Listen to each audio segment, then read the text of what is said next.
What's going on, friends? It's Anton Daniels, and I gotta have a conversation with you guys about Tiege Hanley because you see how the sun is hitting me. This is no finesse, no makeup, no filters, no none of that. This is 100% Tiege Hanley. I use it in the morning as soon as I get up, right after I pray and brush my teeth, jump in the shower, and I'm hitting the streets because you never get a second chance to make a first impression. So even though they're giving you 40% off your first order, 20% off for life, even though you may get a free gift, forget all that, right? Because we would do this even if it was full price because it's worth that much. I'm in the streets, I'm kicking it with people when I see Dusties everywhere. You don't want to be them. You want to separate yourself. And the way that you separate yourself is self-care. Ladies get it for the fellas. Fellas don't wait for the ladies to get it for you. I'm about to hit the streets right now and I'm feeling confident. I'm feeling great. I mean, I already got confidence, but to have that extra boost of confidence, knowing that you've taken care of yourself and you set yourself apart from all of the rest of the sheep that's walking around making bad decisions on a daily basis. And it's reflected in their actions. It's reflected in the products that they use. It's reflected in the people that they follow. And so if you're trying to level up, if you're trying to make sure that you look good, they're going to send you the pack. They're going to give you all of the instructions on how you're supposed to use it. Then make sure you get your Tiege Hanley. Again, 40% off your first order, 20% off for life. Get your free gift. Make sure you tap in with your boy Anton Daniels because Unc is never going to lead you wrong. I would never have you use a product that I don't use myself. Again, they've been rocking with me for a long time. Make sure you get your Tiege Hanley. I love you. I appreciate you. I'm going to holler at you guys later. What's going on is Anton from AntonDaniels.com. I appreciate you guys for continuing to rock with me. Thank you for tuning in for another edition of the Millionaire Morning Show. I'm your host, Anton Daniels, and it is Friday.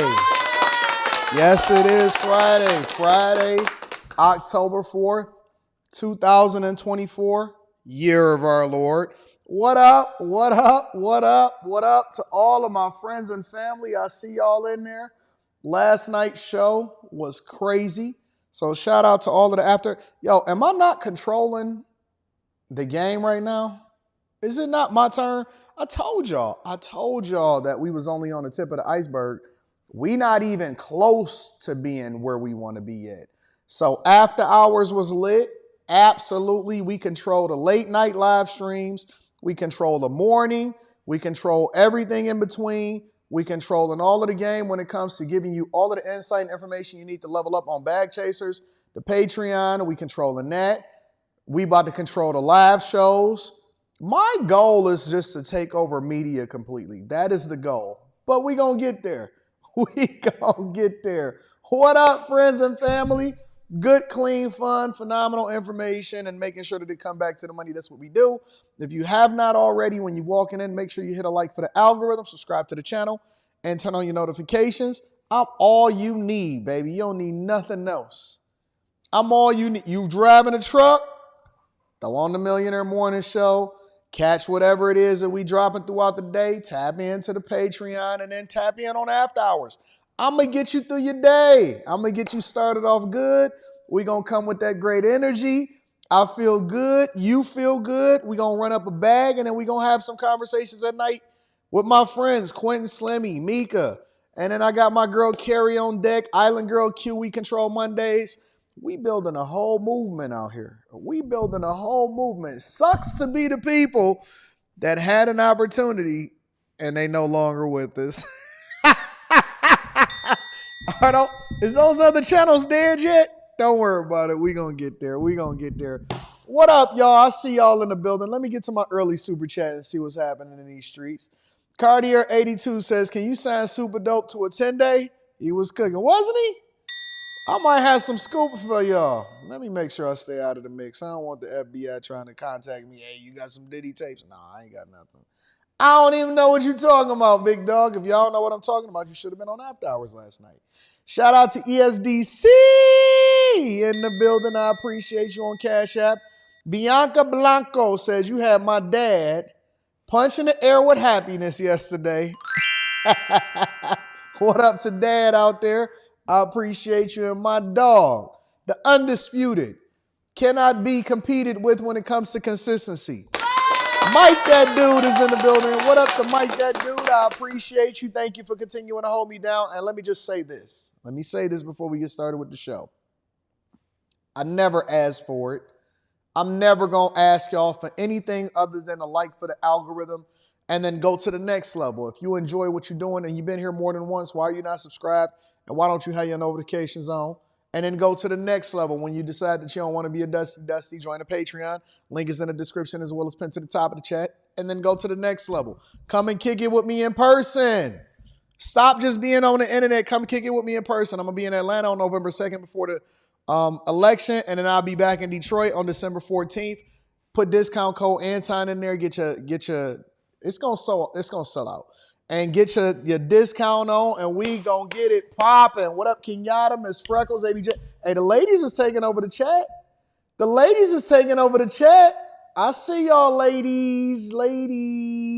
K Cooper says I'm officially an Air Force mom. Yeah, what up to K Cooper? My dog, Mr. Lot, in the building said, I'm coming downtown to you, bro. What up, Mr. Lot? Says I'm all moved in.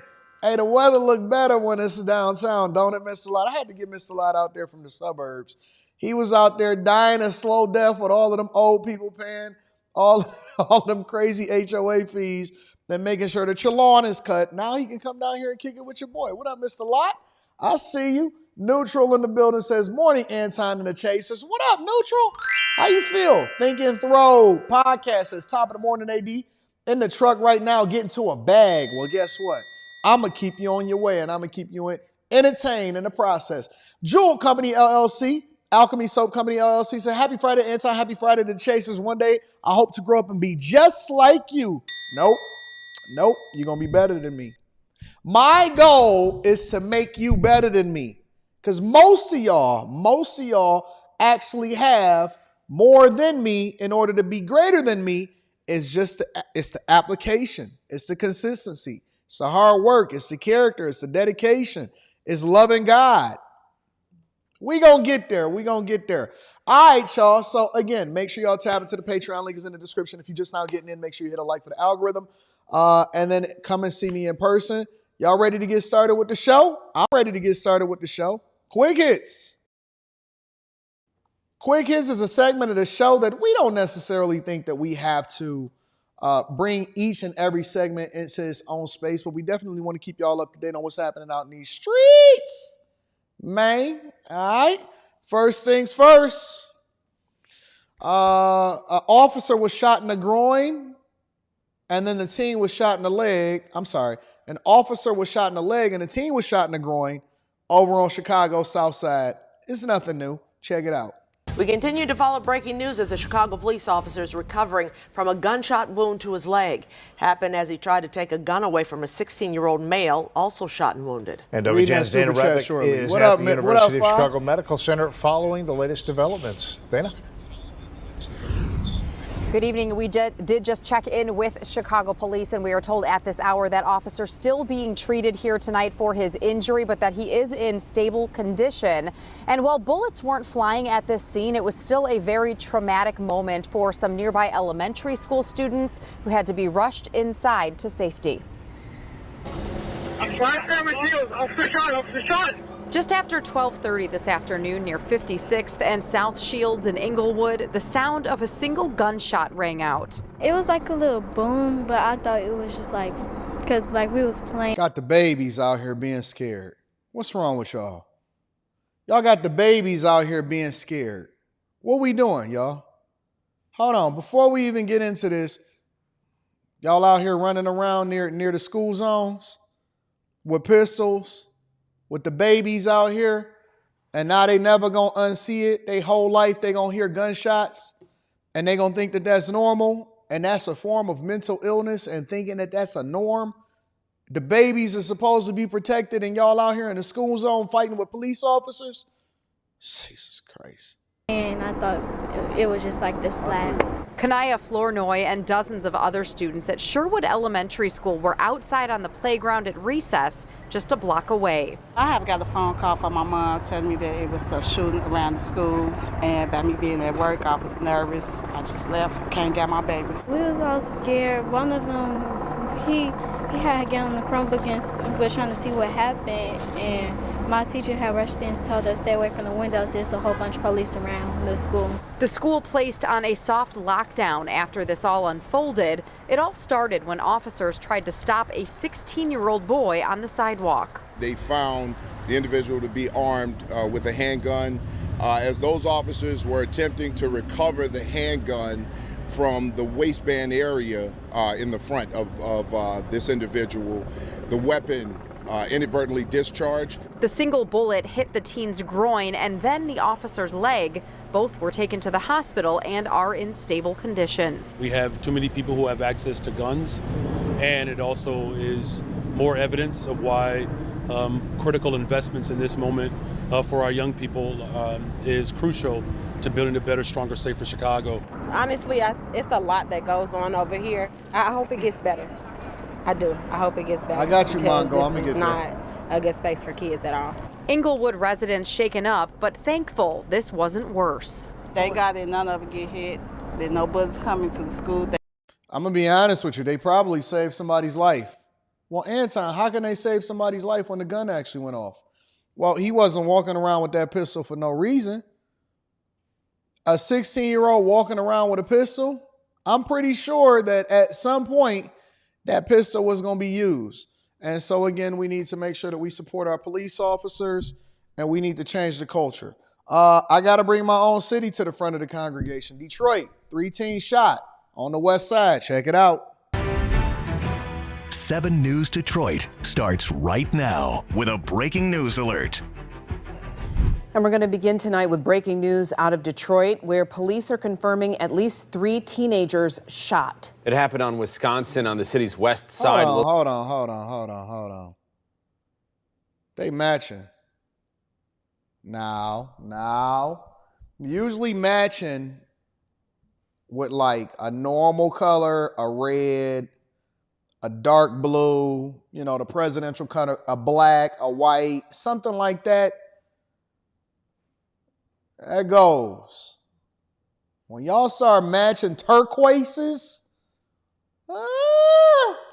seems like either a coordinated effort or there might be a little something in between them.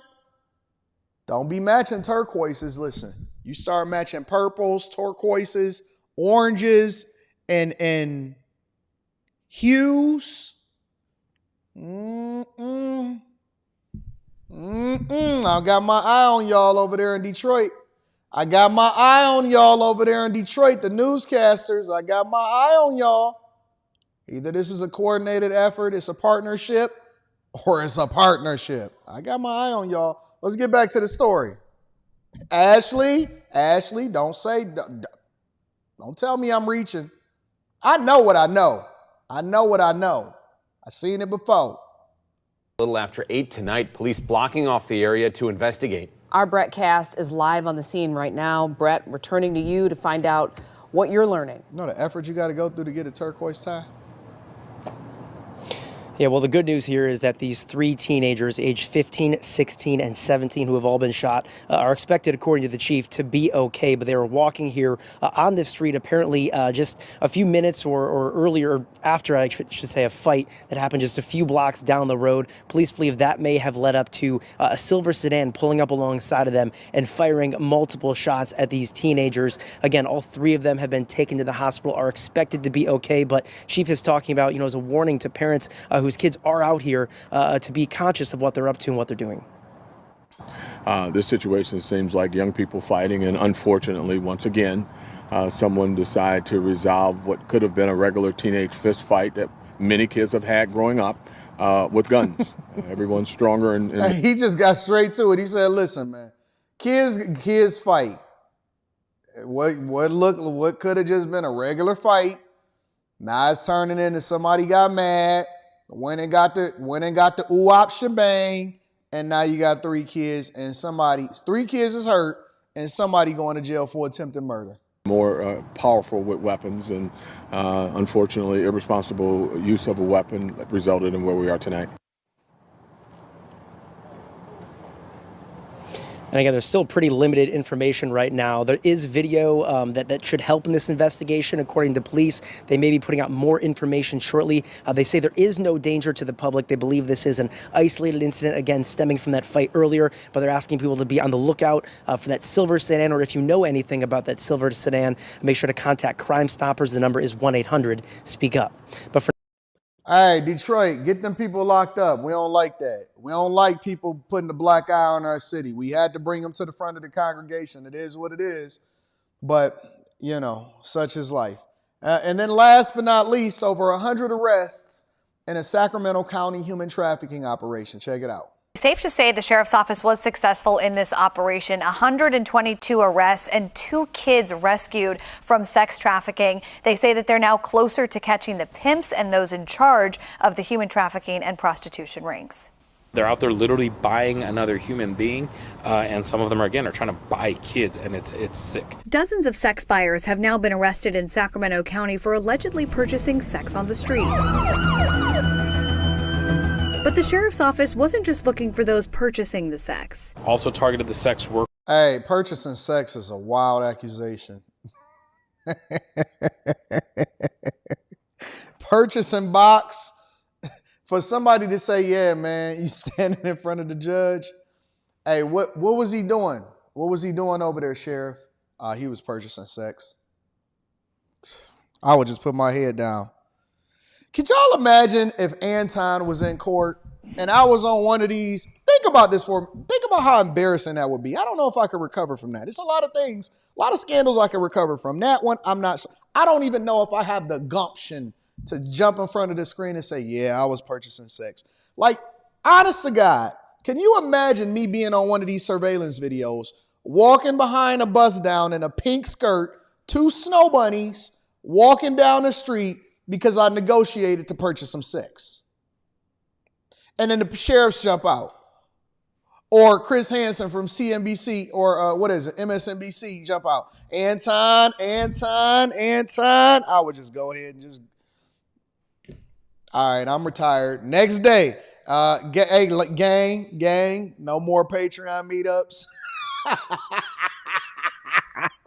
No more meetups, no more shows, no nothing. I'm going to go ahead and hang up it was a nice run. I'm going to hang up my cape, and I'm no longer the captain of the bag chasers. It's such a dumb decision. You know what you got to do? You got to face your wife. You got to face your whole family are now going to be calling you Chester the molester. It's so stupid. Hey, man, you was out there purchasing box. Man, what's wrong with you? Yeah, I just had to get me a little crackhead on the side. Like, that is the dumbest thing ever. Under no circumstance do you go and purchase box in the random streets. Under no circumstance do you... Under no circumstance. You gotta be, honestly, that right there is a sex demon.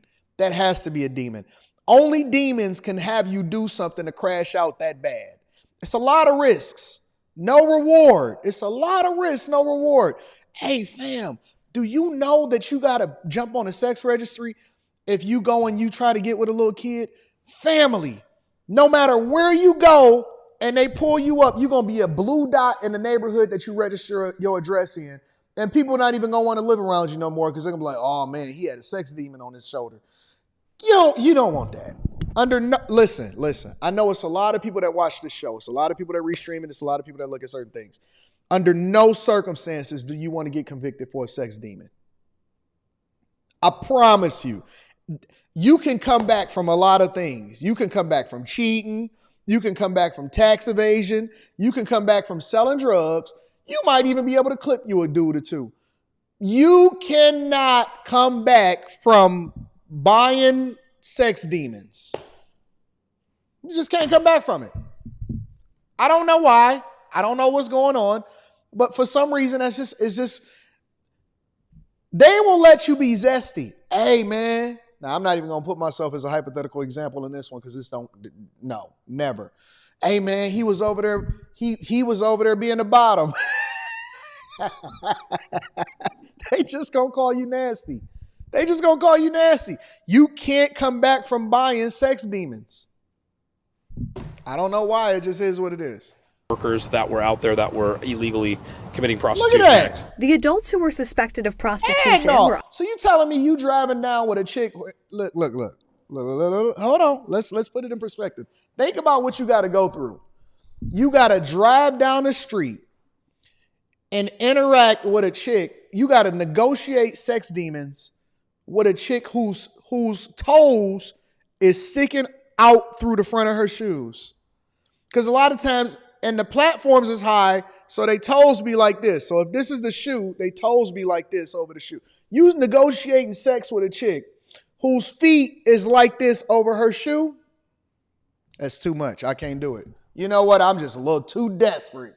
I either got to be getting out of prison for the first time, or that's just got to be my last day on earth.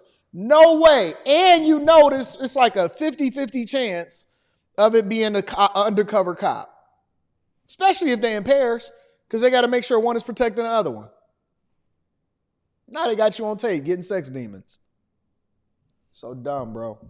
offered services and housing. Because we want these girls to have a different lifestyle, to have a way out, but some of them choose to stay in. But those who refused the help were arrested. The sheriff's office says the 122 arrests made don't hold a candle to the success of saving 2 juvenile sex workers during this most recent operation. Big mission on this one was to get juveniles. We wanted to get juveniles off the street, and probably the big shining light in this whole thing is that we were able to rescue 2 juveniles from this lifestyle. Officials say any and all minors are at risk of being trafficked if they're not careful. Big misconception is that, oh, these are girls from, broken homes or impoverished and low income, and it's not that. They span all over the spectrum. You've got them from, 2-parent, high-income households all the way down to single-parent broken homes. Their warning to parents tonight, after seeing what the traffickers do, is to heavily monitor your child's phone and social media. These pimps are a lot of things, but they're not stupid. They are cunning, they are smart, they are manipulative, and they are preying upon your daughters right now. And your sons. And your sassy sons. So listen, y'all. They throwing football numbers at people nowadays. They're not just getting you for prostitution. They're not just saying that we're going to slap your hand from pimping. They're not doing that no more. They throwing football numbers. Boy, you going to jail for a long time. Long time, no mercy. They not giving no deals, no plea deals, no nothing. Sex registry, go to prison, go to jail. It's not worth it. It's just not worth it. It's already an assault on men. Honestly, what I see happening with all of this Diddy stuff or whatever is just a precursor. They going after dudes for keep on, dog. It's already a Me Too movement. They had the what is it? The something crime retribution, whatever it was in New York, statute of limitations, where they can come back and sue you for stuff. Just stay out the mix, bro. Ladies and gentlemen, that's your quick hits.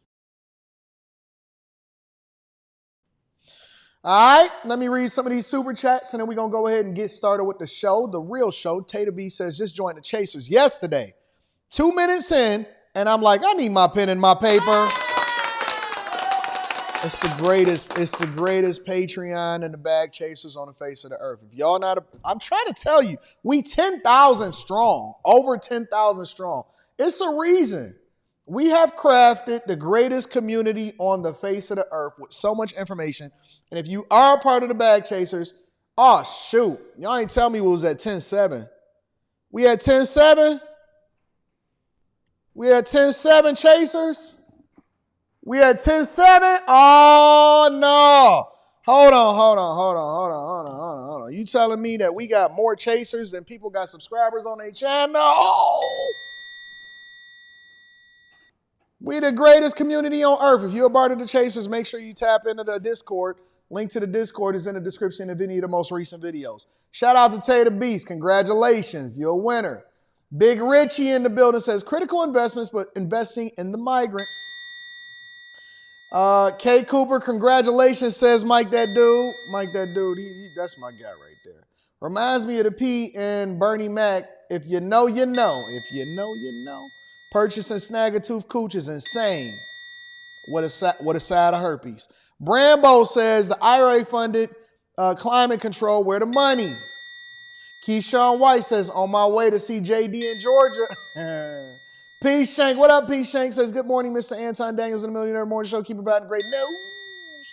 My girl, Carrie. What up, Carrie? Good morning, all. Anton just had to acknowledge the consistent work ethic, hashtag systems, discipline, and structure. I'm going to get Carrie. Hey, Carrie is my latest, most awesome find. Yes, she is. I'm slowly convincing her to go, hey, Carrie, you want to stream tonight? All right. We going to get Carrie up there. Faye TV says, my homeboy had the audacity to tell me to stop listening to Anton Daniel. I heard he's a paid Trump plant. I don't even know if they got enough money to be able to pay me what I make. I have a better black political content creator I can send you. Why did bro send me to Roland Martin? Roly Poly? You talking about the one that had that sassy man on the when he scrolled? Don't worry about it. Listen, tell your homeboy that Roland fears me. I'm telling you right now to your face.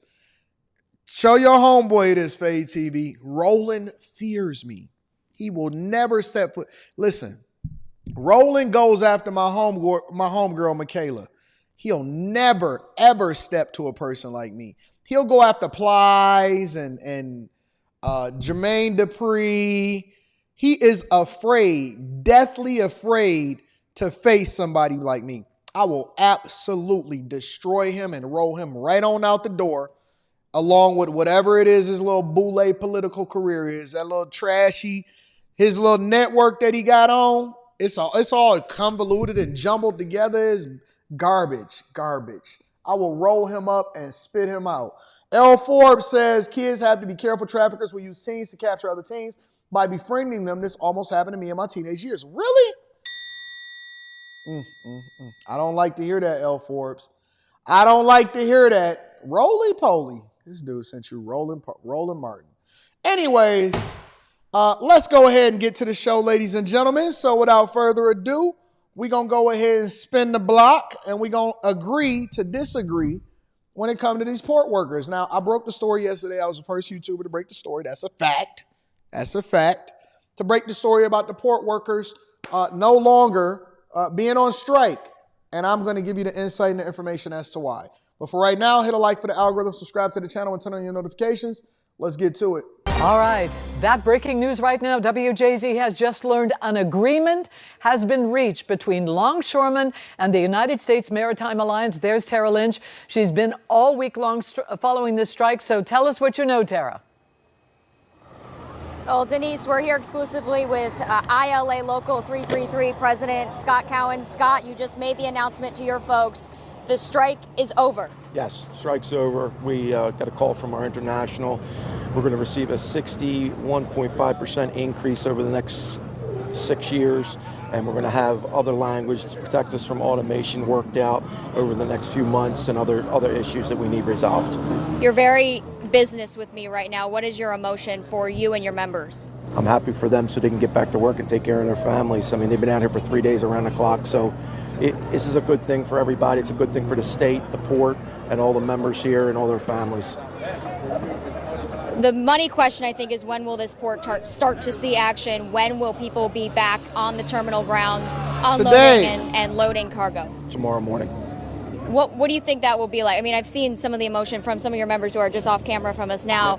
They are thrilled. I mean, what does this mean to them? It means that they can provide, put food on the table, pay their bills. They don't have to worry anymore, possibly losing their cars or their homes or anything like that. You know, we're just coming back off of a major catastrophe, maritime tragedy with the bridge collapse. We were out of work for 2 months. Now we're out of work for a few more days. We're very excited to be back. And talk to us about, why these members, you spoke to us exclusively earlier, but you said they deserve this raise. Not always do they get work. Not always do they pick up hours. Why is this wage increase so important? And why is protection against automation so important to you? Well, the protection against automation is, robots don't pay taxes and they don't put food on your table. So it's very important to protect these jobs. And as far as, the cost of everything's up. These folks work during COVID night and day, getting goods to market. It's so important for them to finally get it on the back end of all the hard work that they put in for this country during COVID. Scott, thank you so much for your time. So that is probably a union rep, and he's basically breaking down how the people feel and stuff like that. So he has to remain stoic, right? Because maybe he wants to go for Harold Daggett's job. But we'll go into the union boss in the next part. Let me just say this, right, before we get into the next part, that 62% increase or 61.5% increase that's a hell of a raise. That's a hell of a raise. That's more than 13% per year for the next 6 years. That's like 13% per year or something like that, right? If my math serves me correctly, maybe a little more than 13%, right below 14%. But that's a lot of money. And none of those guys really wanted to be out there, but none of those guys wanted to be in a position to where, and let me just say this, it's not the money that they was having an issue with, because I spoke with some of these guys that actually reached out to me and I wanted to get their understanding. And they were saying that the 55% that they was already at was cool. And this was before the strike ended. But the big thing was to save jobs. Let me show you something else really quickly, and then I'm going to give you the real insight and information on what's going on. Right here. Jason, thank you for sticking around. But it's very clear that if you listen to everything that Lydia just said, that it was the carriers who were called into the White House, that the members from the Longshoremen's Union didn't go. If you listen to when the head of the union was interviewed by Lydia Daggett, he was talking in glowing terms about Sue, Cabinet Secretary Sue, and how she was just working mightily with them. And it's very clear, based on the reporting, that the White House strong-armed the Maritime Alliance.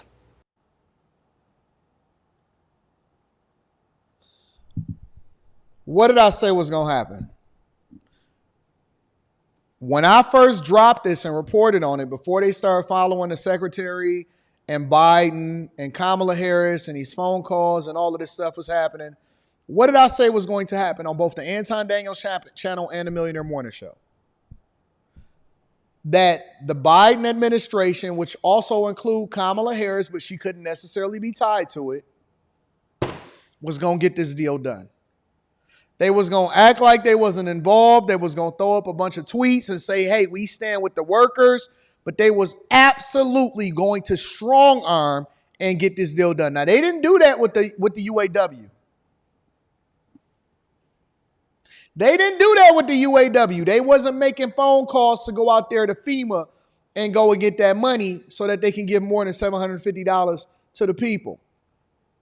They didn't do that with the workers over there at McDonald's over there in California with Gavin Newsom signing up and getting all of that. Within a day, they was making phone calls. Within 4 days and less than a week, they went on strike on Monday. By Friday, they had them boys back on them docks. By Friday, they had them boys back on the docks. They had secretaries, all kind of people was calling in and taking care of business. And you know why? You know why? Because they necks was on the line and they got an election. It's an election they got to win. Under no circumstances, if we got to push Biden out of the way and get Kamala Harris in there because people didn't like the way that Biden had performed during this debate and he seemed like Sleepy Joe for real in real life. If it's these port workers, I don't care what happens. These Democrats, and people keep acting like they ain't got no power, they will move hell and high water to get these deals done. No matter what they got to do, no matter what incentives they got to give, whatever has to happen, they will move hell and high water to strong arm whatever they got to strong arm to remain in place and in power. And if you're going to sit here and tell me that everything that's happened over the last 3.5 years, including this migrant crisis, including inflation, including the ability to be able, you not going to sit here and tell me that they don't have no power to get things done, that we need bipartisan agreement. Boy, they going to get that stuff done when they need to get stuff done because they going to make sure that they save themselves and remain in power. And the worst thing that could have happened, almost 30 days up to the next presidential election, is for us to have these ports shut down, especially with Hurricane Helene came in and kicked everybody's butt. They already respond and have a tepid response with Hurricane Helene and all of this stuff. You got the migrant crisis. That's kicking a butt. J.D. Vance just went and wiped the floor with Tim Walz. We don't know where he at. He over there trying to figure out how many more tampons he can put in somebody's bathroom. This deal under no circumstances. Because when people start going broke and they got to go to the polls and they got to borrow money from their homegirl in order to get to the polls to continue to stroll to the poll and vote for Kamala Harris, under no circumstances. No toilet paper, no tissue, truck drivers. They was going to be calling their wives even if they were simping out and saying, listen, enough is enough. When you start touching people's pocketbooks, they going to strong arm. They going to strong arm 100%. You know why? Because 2021-22, that's when they're going to do what they want to do. 21, 22, 23, they're going to do what they want to do. 24, Democrats are nothing but NBA players.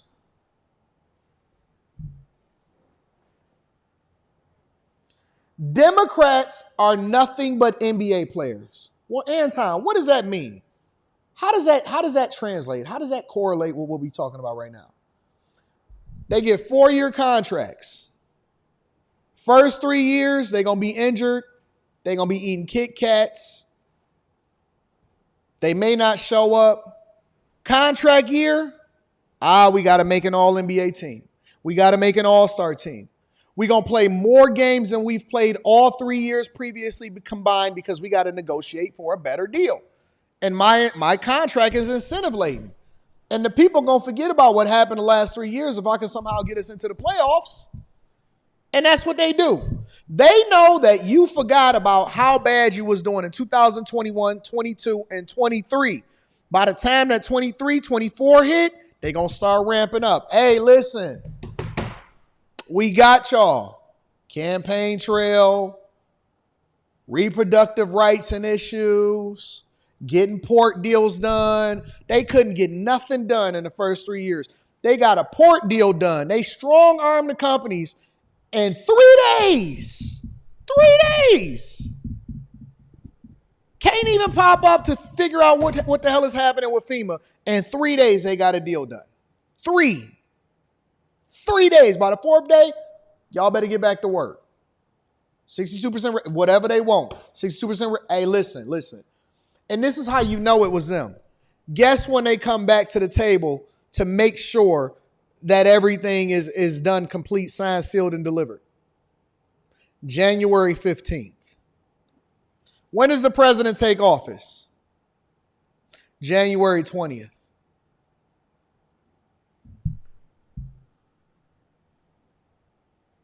When does the president take office? Hey, listen, on January 15th, we want to iron out all of the rest of the issues with regard to automation and some smaller details that we need to. But in 3 days, we're going to get this money done and promise you we'll be back to the table. Y'all better wake up. I'm trying to put you up on game. You better wake up. Yeah, clearly that's, I think, what's happened. Look, the time to solve this was in July or August, but there's no evidence that any of that was happening. I mean, you even have the Commerce Secretary saying that she wasn't paying much attention to it at all.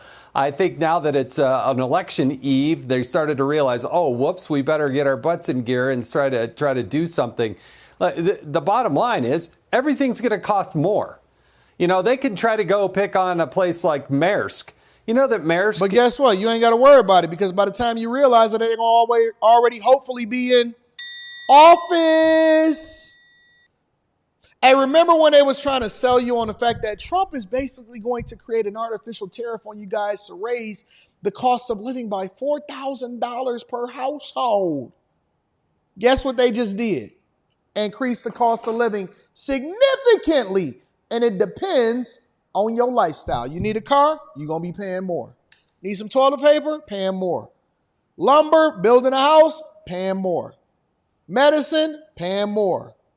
No matter what you're doing, because we're interdependent on outside entities in order to ensure that the United States of America energy, paying more. Steel, paying more. What steel goes into? Paying more. Aluminum, paying more. Everything you paying more for. They already did it And we not going to see the impacts of it until after the election. Your cost of living just went up and you don't even realize it. In 2022, laid off 25,000 people. That's not a high margin business to be in the shipping business.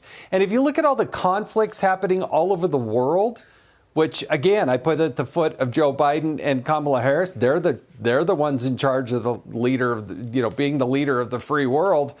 You know how expensive and difficult it is to ship, and how many billions of untold dollars our United States military is having to spend to keep those shipping lanes open?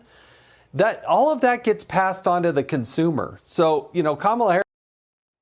It all comes back to you. It all gets passed on to the consumer. It all gets passed on to the consumer. You gonna pay for it. You don't even realize it yet, because you're not gonna feel the effects of it until about a year from now. Harris can dance a pretty dance about, oh, hey, this is all about, we're just trying to have an opportunity economy. I don't think she knows the definition of inflation, let alone how to solve it. But this makes it worse, not better. Jason, it's interesting. We've dealt with this in Congress during a government shutdown. The one side that's like, I don't need to talk, as the other side is getting political pressure and heat. It's a powerful position when you can sit back and go, I don't need to go to the negotiating table. I don't have to go to the White House. We're good. I put my offer on the table. I want 77%. You guys can sit and, twiddle your fingers. But unless you come back with real numbers to us that we're going to negotiate with, we're not going to talk. That was the position of the union, and the power that they thought they had, they actually had, because they got 12% more, at least for these 90 days. Better than the 50% deal that was offered by the companies. Well, and you need this much more money just to live in the United States of America. That didn't used to be the case under Donald Trump. You wouldn't have had such an absurdly high number. I still think the heart of the matter that is the most difficult to resolve is automation. And I have studied ports all over the world. I've been to Busan, South Korea. I have been to Shanghai. I have been to ports in the Middle East and all over this world.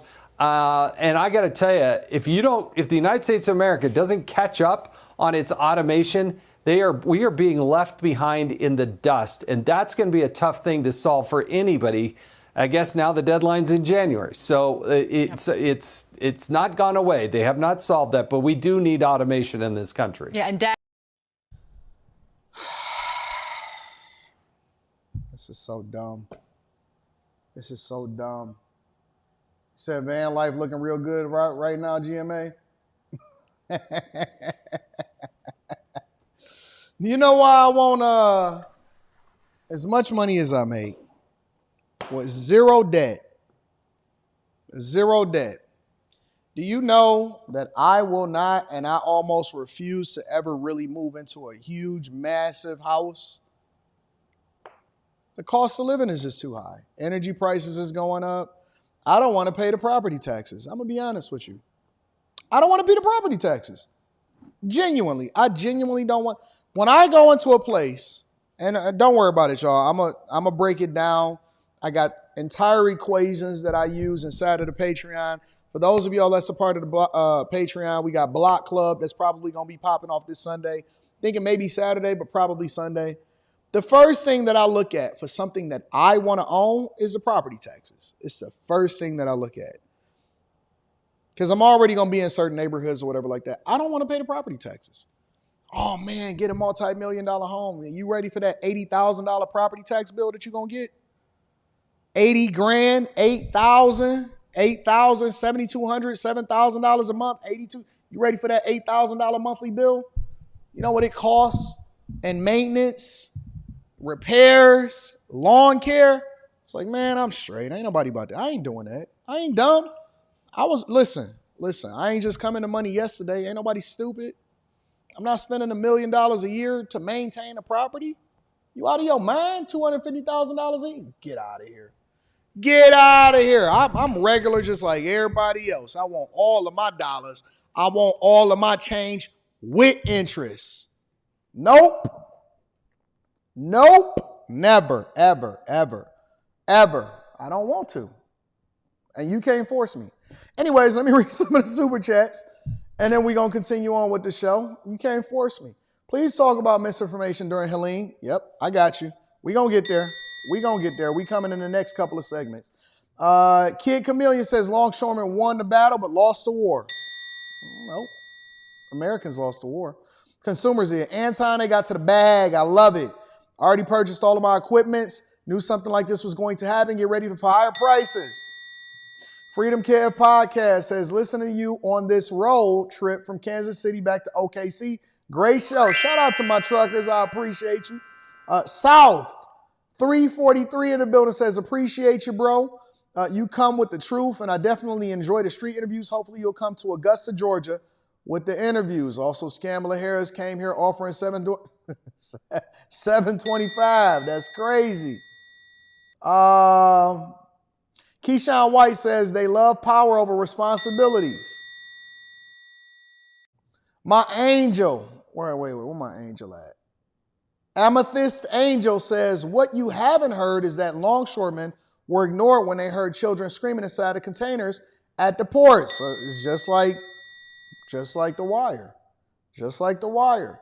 The witch doctor in the building says it's amazing how these unions use their members to get paid under the idea that technology is the devil, and then they end up getting replaced by the very technology that they protested about. Shout out to my dog, the witch doctor. I appreciate y'all. Thank y'all for continuing to hold me down. All of the people in the chat, all of the bag chasers. If you're not a bag chaser, make sure you tap into the Patreon. Link is in the description. Come and see me in person. That's pinned to the top of the chat also. And use discount code Anton. All right, let's get to it. So, throughout this situation, you know what I heard? When people start getting uncomfortable and they start getting in fear, you know what they do? They start digging. When they start digging, they may not necessarily like what they see. So the ILA union boss, Harold Daggett, I started seeing a lot of rumblings about how much that longshoremen make, and it was only a matter of time before they started to come for Harold Daggett. Now, I didn't know how much he made, but apparently the New York Post did. So the New York Post basically did an article as well as a small miniature video, and so we're going to jump into the article after the video, and they start detailing the ILA's union boss and the type of lifestyle that he living, and it has to be a luxurious one. And once I see Elon Musk tweet about it, I said, yeah, it's getting there. So this is him in a nutshell and the type of lifestyle that he lives. But the question that I have to ask you guys, and I know that you guys, the chat is my co-host for the show. And I want to ask you guys, does it matter? Think about that when you're looking at this. Does it matter how well he's doing?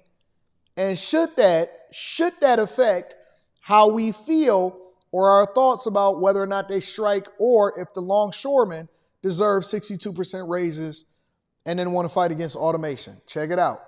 Harold Daggett is the president of the International Longshoremen Association, a union that has effectively shut down 36 ports along the East Coast and the Gulf Coast. The ports are basically on strike because the workers there are demanding higher wages as well as a ban on automation. And that has drawn more scrutiny to Daggett, who is an outspoken figure. He's given interviews where he's threatened to, quote unquote, cripple the U.S. economy if the union doesn't have their demands met. And the Post obtained exclusive aerial photos taken by a drone of his very spacious home in New Jersey. The house in Sparta Township measures more than 7,000 square feet. It's got what appears to be an in-ground pool, as well as a very spacious patio, what looks to be a pizza brick oven. There was a Bentley park in front of a 5-car garage.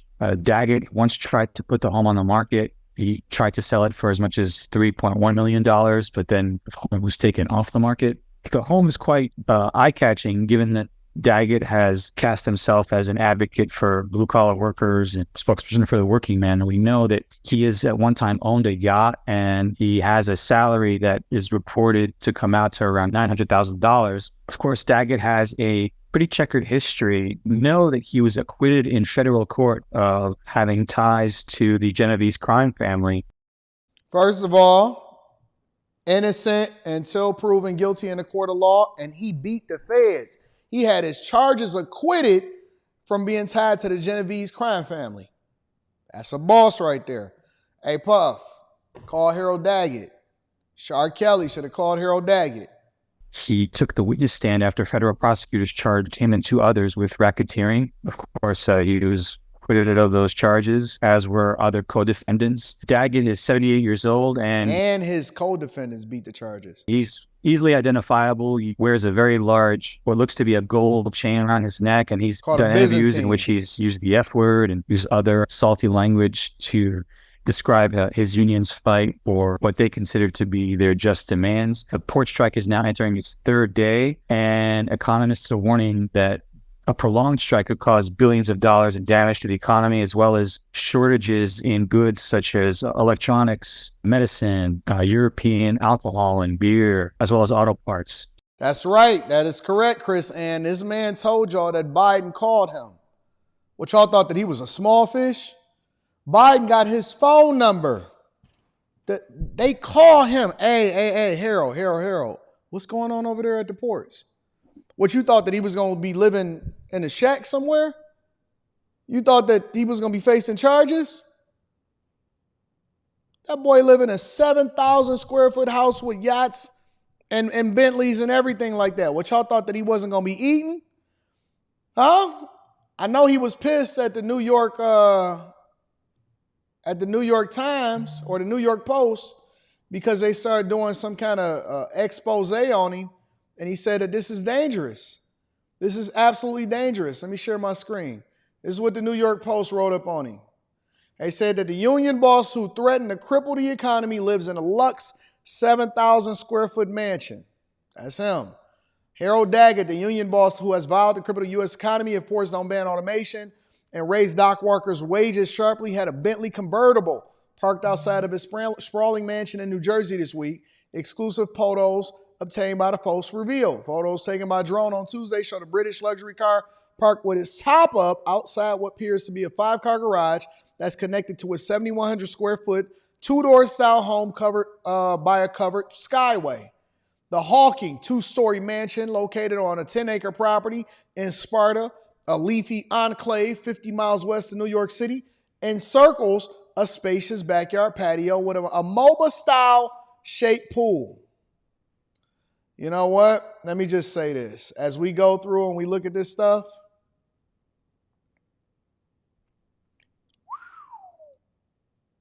wow. That's a pretty sweet place, though. If I wind up building a personal home for myself, I am going to have covered walkways and stuff like that. Indoor pools, covered walkways, all of that. Again, I want y'all to ask yourself this question. Does it matter? Does it matter how rich he is, how successful he is, how big his house is? Does that change the dynamics of anything that is going on with the strike or the ports or the unions or anything like that? And my answer is this: absolutely not. It should not matter. And he jumped out there, and it's funny because I was looking at a Newsweek article over here, and he was basically saying that the New York Post was engaged in a smear campaign, an ugly smear campaign. He said it right there, after publishing images of his New Jersey home. It went on to say that the union boss who threatened to cripple the economy, blah, blah, blah, blah, blah. They said it was an ugly smear campaign and would not discourage Daggett or weaken the ILA's goal of negotiating the best deal. They go on to say publication of pictures of Mr. Daggett's home is reckless and places him and his family at great risk of personal harm. The letter wrote in the lawyers, Mr. Daggett has already received several threats to his life. The outlet must immediately remove these pictures from all versions of the article and refrain from any further publications of pictures of Mr. Daggett's home. And I agree. But as you can see, the New York Post does not care. They still published it, and they left it up, and they said, sue me. Holla at me. We don't really care about it. But let me just say this. I got a couple things that I want to say with regard to this. Number one, this is so dangerous. This is absolutely dangerous. For you to be out there with a drone, flying it over people's houses in order to document and basically show where people live, is crazy to me. It's crazy because you don't know what his investments are. You don't know how he invests his salary. You don't know if he got any other businesses. You don't know if his wife is just as successful. We don't know anything like that. That should have no bearing. And I hate when people start to personally attack somebody for the position that they hold professionally. You cannot personally attack somebody for something that they're doing professionally. I think that it's a dangerous game to play. I don't like the fact that the New York Post or anybody else start personally putting people at a disadvantage. And they know that this is an international story. This is a huge story. So to then publish his home and have drones flying over it and taking pictures and then irresponsibly putting it on the internet, I think it's dangerous. I think it's absolutely dangerous, and I don't agree with it. I don't like the fact, Google has a new tool. I don't know if it's new or not, but you have the ability to be able to blur your home out on Google Maps. All right. So if y'all haven't, y'all can research that. Maybe y'all can put it inside of the Patreon, inside of the Discord of how to blur your home and all of that, because I don't like the fact that people are easily able to find stuff. I think that this is stupid. It's irresponsible. And I don't think it has anything to do with union negotiations at all. I agree with them 100%. See, look, this is the type of stuff that you got to deal with. Idiots. It must be a 7-year-old. Oh, effing well, he didn't care if we didn't have supplies or jobs if they continued to go on strike. Think about that, Anton. Think about what? He's going to do the best thing for his members. If you're going to get mad, then get mad at the system that allowed for him to be able to unionize in the first place. But you can't get mad at him for doing the thing that's in the best interest of the members. That's the only power that they have. Now, I may not agree with it. I'm not a fan of unions at all. I'm not a fan of what unions have become today. But objectively speaking, that is the law. And we may not like it. And if you don't like it, then vote differently. If you don't like it, then vote for somebody that's more anti-union. It's not their responsibility to care about your well-being. It's your responsibility to put yourself in a position not to have to depend on them in order to care for your well-being. He don't owe you nothing. That don't mean that you can go and dox him. That don't mean that you can go to his home and start knocking on his door. What if somebody disagree with what you say and then they decided to go and dox you, or they call your job, or they go and knock on your door and disrupt your family? What if they go and start taking photographs of your daughter and your son and your kid? Does that have anything to do with your position professionally? You may be right, or you may be wrong. But that don't give nobody the right to invade your privacy and start to trespass on your property just because we don't have laws in place for air rights. Come on, think about what y'all saying. Think about what y'all saying before y'all say it. No, think about that. No, you think about it. No, you think about it. You think about it. Think about that, Anton. No, you think about it. Nobody should be able to fly a drone over your crib and get the whole layout of your crib doing reconnaissance over your house. That's silly. What's wrong with y'all? Regardless of whether or not we agree with a strike or not, that has nothing to do with your personal safety. So you think that people should be able to have their personal safety at risk because you don't necessarily care for their lifestyle? I don't care that you poor. Should I put your stuff out there? I don't care that you live a horrible lifestyle. Should we put your address out there because you poor? And I don't like the fact that you don't have a an avatar, that you don't have a picture. Should we put your address out there? For everything that we don't like, now you could just go and invade somebody's privacy. Y'all out of control. This social media era of people is out of control, bro. Out of control.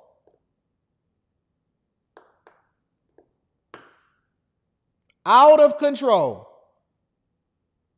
Just be talking, whining, complaining. I don't like the fact that you rich. I don't like the fact that you broke and you keep asking me for money. Now go and get my fries and make sure they hot. I don't like the fact that you broke. I don't like the fact that you ain't got my DoorDash.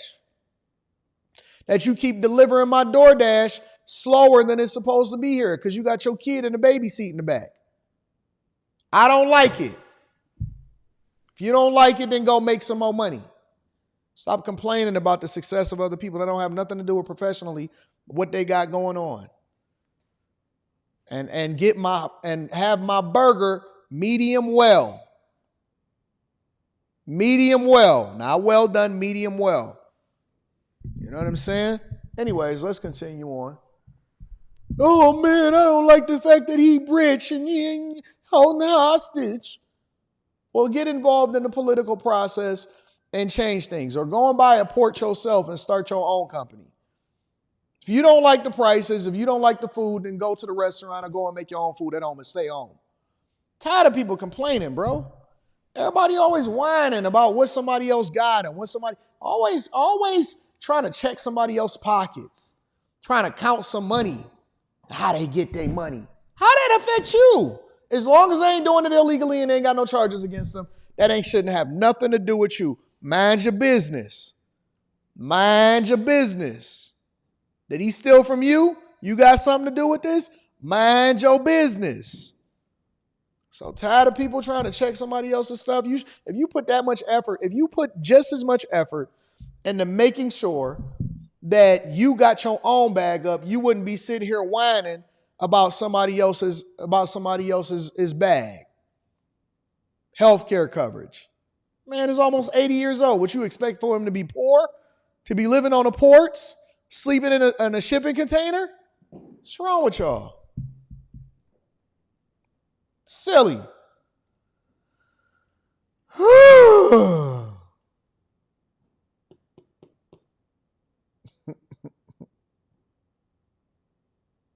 Always whining. That's what the whole idea of capitalism is. It says you can make as much as you possibly can if you're a winner. Winners win and losers lose. Anyways, let me get up out of here. Put nobody's house, flying a drone over it. That's how people get hurt. This new technology age is crazy. Anyways, let me read a few of these super chats and we're going to move over to Biden. Kid Chameleon says they could have fought to cut property taxes instead of getting pay raise. Huh? They could have fought to cut property taxes instead of getting the pay raise. The longshoreman laws, tax and inflation will eat the gains. What are you talking about?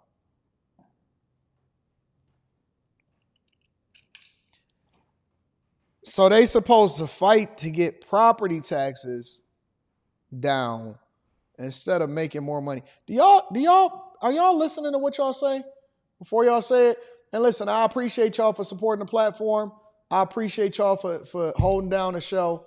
But I'm genuinely curious.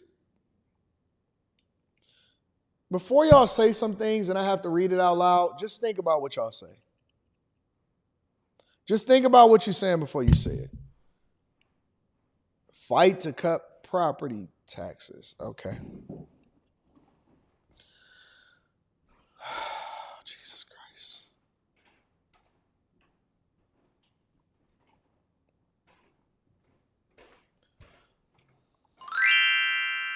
I am Annie Marie says, the best Rich game to co-host ever. Shout out to my girl Annie Rich Gang.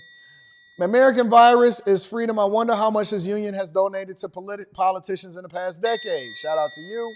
Mark the Guardian says, ask Jimmy Hoffa how much a major union head should make. That large risk should equal a large reward. They will try to take you out. Wyatt says, it don't matter. Big Richie says, my man's earned his position and paycheck, plus he's getting the bag and still fighting for the workers, so his bread doesn't matter to me. I like that. High Tolerance says, union presidents have been known to live better than the average. This man is taking care of business. Where's the smoke for Sean Fain? They ain't got no smoke for Sean Fain. Kenneth Grisby says, I would give the union what they wanted for 6 years, then make plans to replace them all with the latest in automation after the 6-year period. You can't stop progress. They will save millions of dollars. I agree with you. OTR Ray says, it absolutely doesn't matter. He made choices, took the risks, and that they didn't take to be able to live that lifestyle. Do you expect him to equally share his profits with employees? And it's the same thing with CEOs, man. I'm not about to tell nobody what they can and can't make. You think I'm going to stop watching AD because he riding around in that Porsche truck or wearing a $50,000 watch? Nope. Instead, they should be asking me how I got it. Good financial decisions doesn't make someone a villain, just like your bad decisions doesn't automatically make you a victim. Facts. Talk about it. People is out here making sure that they hold him accountable. I don't like the fact that he got a Bentley. Oh, you going to hate me then. You going to hate my lineup. Anyways, make sure y'all hit a like for the algorithm, subscribe to the channel, and turn on your notifications. Let's get into Biden, all right? So Biden went out to see the hurricane damage, and he wanted to speak on what was going on with FEMA. He showed up after Kamala Harris, officially over 7 days later after Helene made landfall here in the United States of America. Check it out. We're interrupting now because President Biden is speaking in Georgia. He has been surveying damage from Helene in the state this afternoon. Let's listen to what the president has to say. The entire island gone. Families, they lost everything, including loved ones, including family members. He's so old. And I know it isn't the first time. Just over a year ago, a major hurricane hit these same communities. A couple months ago, Hurricane Debbie did the same thing. 3 in a row. 3 in a row. You've been through hell. 3 in a row. And I want. Oh, Lord, help the United States of America. We praying. 3 in a row. 3 in a row. Three of them. Did you catch that one? 3 of them. They did it 3 in a row. Back to back to back. And Debbie was here too. Debbie was here. They was going to vote for this guy just because they didn't like Trump. I want you to know, I see you, I hear you, I agree with you, and I promise you we have your back. We're going to stay until you're restored. Earlier today, I was briefed by Florida officials on the damage, and I met with first responders who've been working nonstop to provide aid and support to survivors. I did a walking tour of Keaton Beach with a bipartisan group of officials to survey what a 15-foot surge, some places went as high as 3 stories, does to a coastal community. Then I came here to Georgia to meet all of you to see firsthand how you're doing as well, because we're really in this together. We're separate states, but we're the United States of America. I want to thank Governor Kemp. Are y'all feeling inspired by this speech? Just asking. Are you feeling inspired by this speech that Biden is giving you right now? Who I spoke with again this morning. And Senator Warnock is behind me, Senator Austin Scott, Representative Sanford Bishop, old friends. In moments like this, it's time to put politics aside. Again, it's not one state versus other, it's the United States. You know, there's no Democrats or Republicans out here. It's what we do to make sure we restore the economy. Only Americans are here. I've been committed to being president for all America. In fact, all the major bills we've gotten passed, from over $1 trillion bill relating to infrastructure to a $368 billion bill on dealing with climate, a whole range of bills we got passed. Well, guess what? The fact of the matter is, more money from those bills have been spent in red states than in blue states. More in red states than blue states. As I said, I didn't matter where it was or who needed help. Not based on party, who needed help. And I mean it sincerely. So you can check it out. Our job is to help as many people as we can. As many as we can. And also, by the way, when you do that, I hope we begin to break down this rabid partisanship that exists. I mean that sincerely. There's no rationale for it. There's no rationale for it. And so it doesn't matter who we help, it's who's needed help. And look, we're going to help as many people as we can. That's why days before the storm hit, I pre-positioned extensive resources on the ground throughout the Southeast, extensively. First responders, search and rescue teams, food, water, ambulances. Before Helene had made landfall, I also immediately improved emergency declarations your governor and others asked for. And so all of us could focus on the first responders and standing up emergency operations centers. That was the focus. And yesterday, I approved Governor Kemp's request for a federal government to cover 100% of the cost for debris removal, emergency protective measures for 3 months, 100%. I must tell you, your senator had a little bit to do with that when he called me beforehand.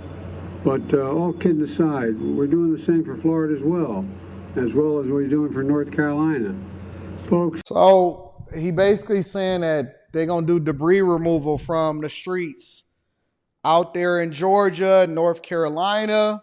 They're going to cover the cost of debris removal so that you guys can get to and from.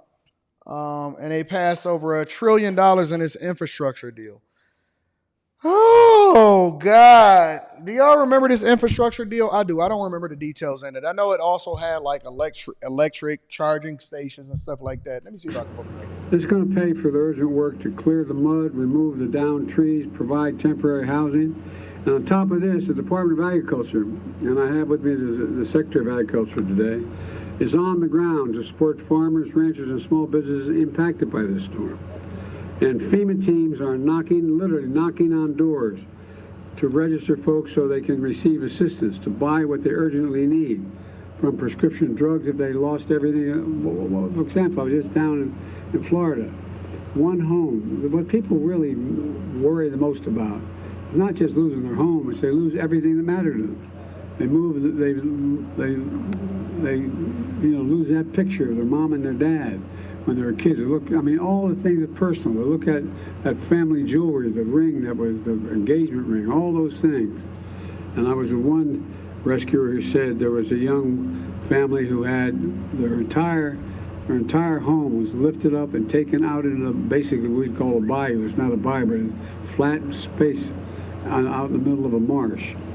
They went out there, they cut a road through with their vehicles. So this was what the infrastructure deal included, all right? This is according to the White House. So we didn't even go any bipartisan thing. We went straight blue.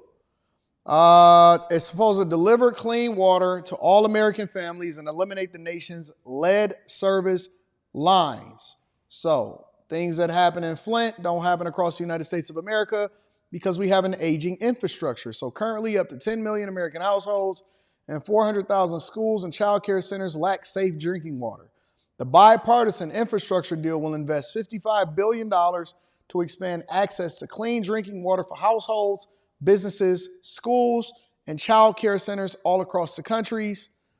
From rural towns to struggling cities, the legislation will invest in water infrastructure and eliminate lead service pipes, including the tribal nations and disadvantaged communities that need it most. Goes on to say the goal is to ensure that every American has reliable, high-speed internet. Repair and rebuild our roads, bridges with a focus on climate change mitigation, resilience, equity, and safety for all users, which include 1 and 5 miles of highways and major roads. 45,000 bridges are in poor condition. The legislation will authorize or reauthorize surface transportation programs for 5 years and invest $110 billion in additional funding to repair the roads. All right. Goes on to say, improving transportation options for millions of Americans and reduce greenhouse emissions through the largest investment in public transit in U.S. history. Multi-billion-dollar repair backlog representing more than 24,000 buses, 5,000 rail cars, 200 stations, thousands of miles of track signals, power systems in need of replacement.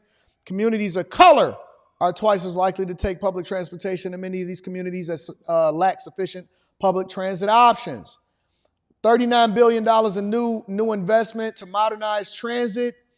In addition to continuing the existing transit programs for 5 years.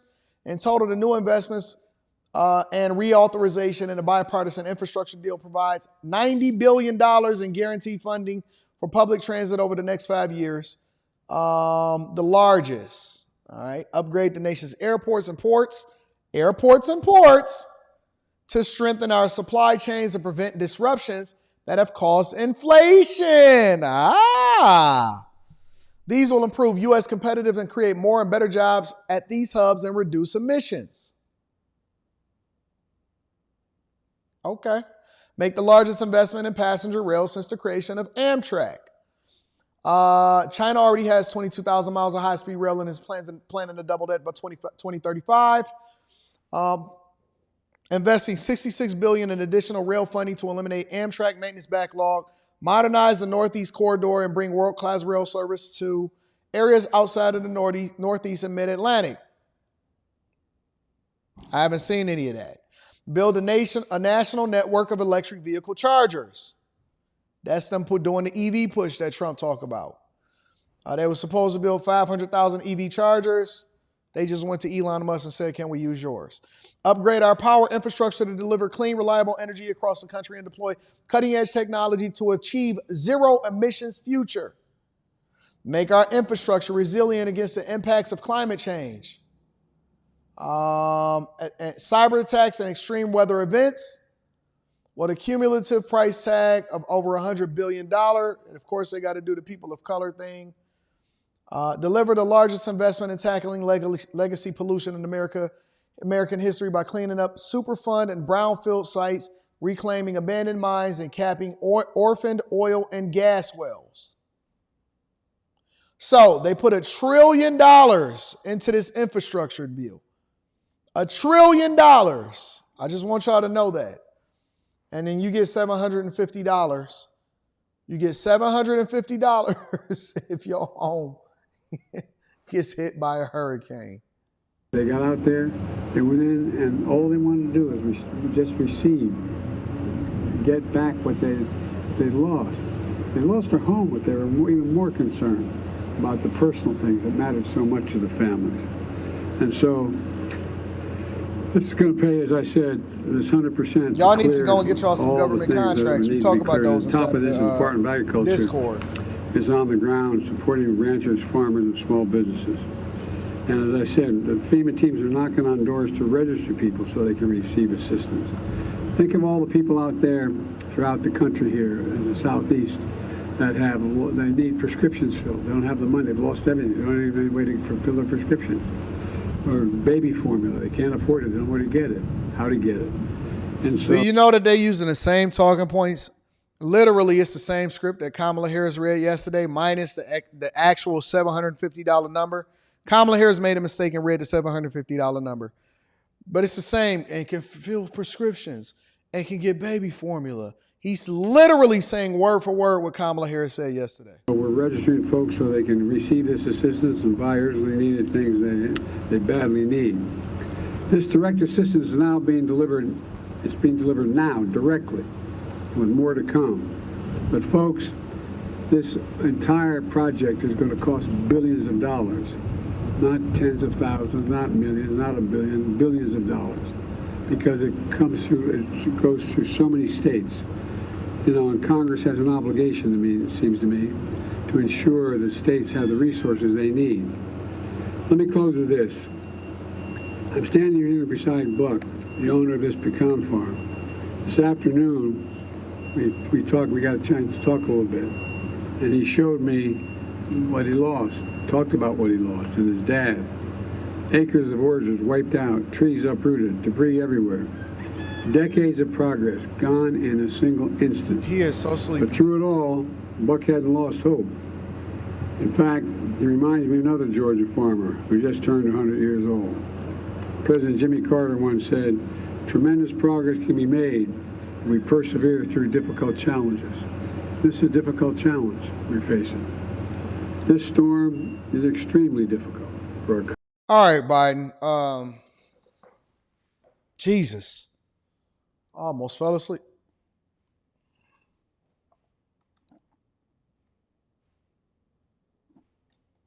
Good God. No excitement whatsoever. Good googly. Good Jesus Christ. He's just reading straight from the paper. Ain't got no emotion, no nothing. Shout out to Sleepy Joe. Let me read some of these super chats. Super chats reading is more fun than that. The mob still runs the unions. Maybe. Maybe you're right. Kamala might be his ghostwriter. Who writing for her then? Somebody boo this man. He just mailing it in. He ain't tripping about it. Sounds like we found who Charlie Brown was talking to on the phone. Cap Exec says, salute to you, AD. I'm a part of the Chasers and have drawn a few of my pilot buddies over to your platform. Most of us have a lot in common when it comes to our thought process. Trump 2024. Shout out to my dog, Cap Exec. Jeremy H says, Biden reminds me of Mumbles from Dick Tracy. Joe Biden needs subtitles when he talks. Straight trash. Shout out to my dog, Chris J. Smooth Artist says, so the union boss caved in. No, the union boss didn't cave in. Ivan Jr. Look at Ivan. Ivan said this.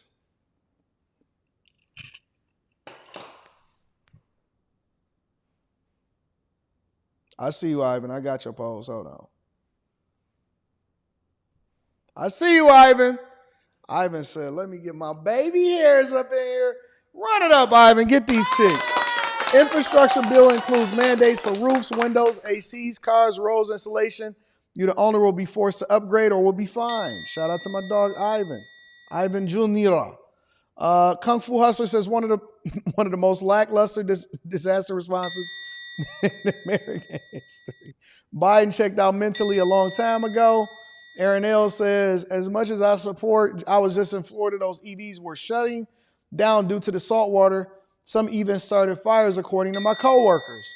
Zach says, one thing they're not talking about is how these states now won't be able to vote. This cleanup could take months. Turd, shout out to Turd, says, good morning, AD. Happy Friday, back on a work routine. Let's get it. Shout out to my dog, Ivan. Shout out to my dog, Ivan. Ivan had his pose on. Had his,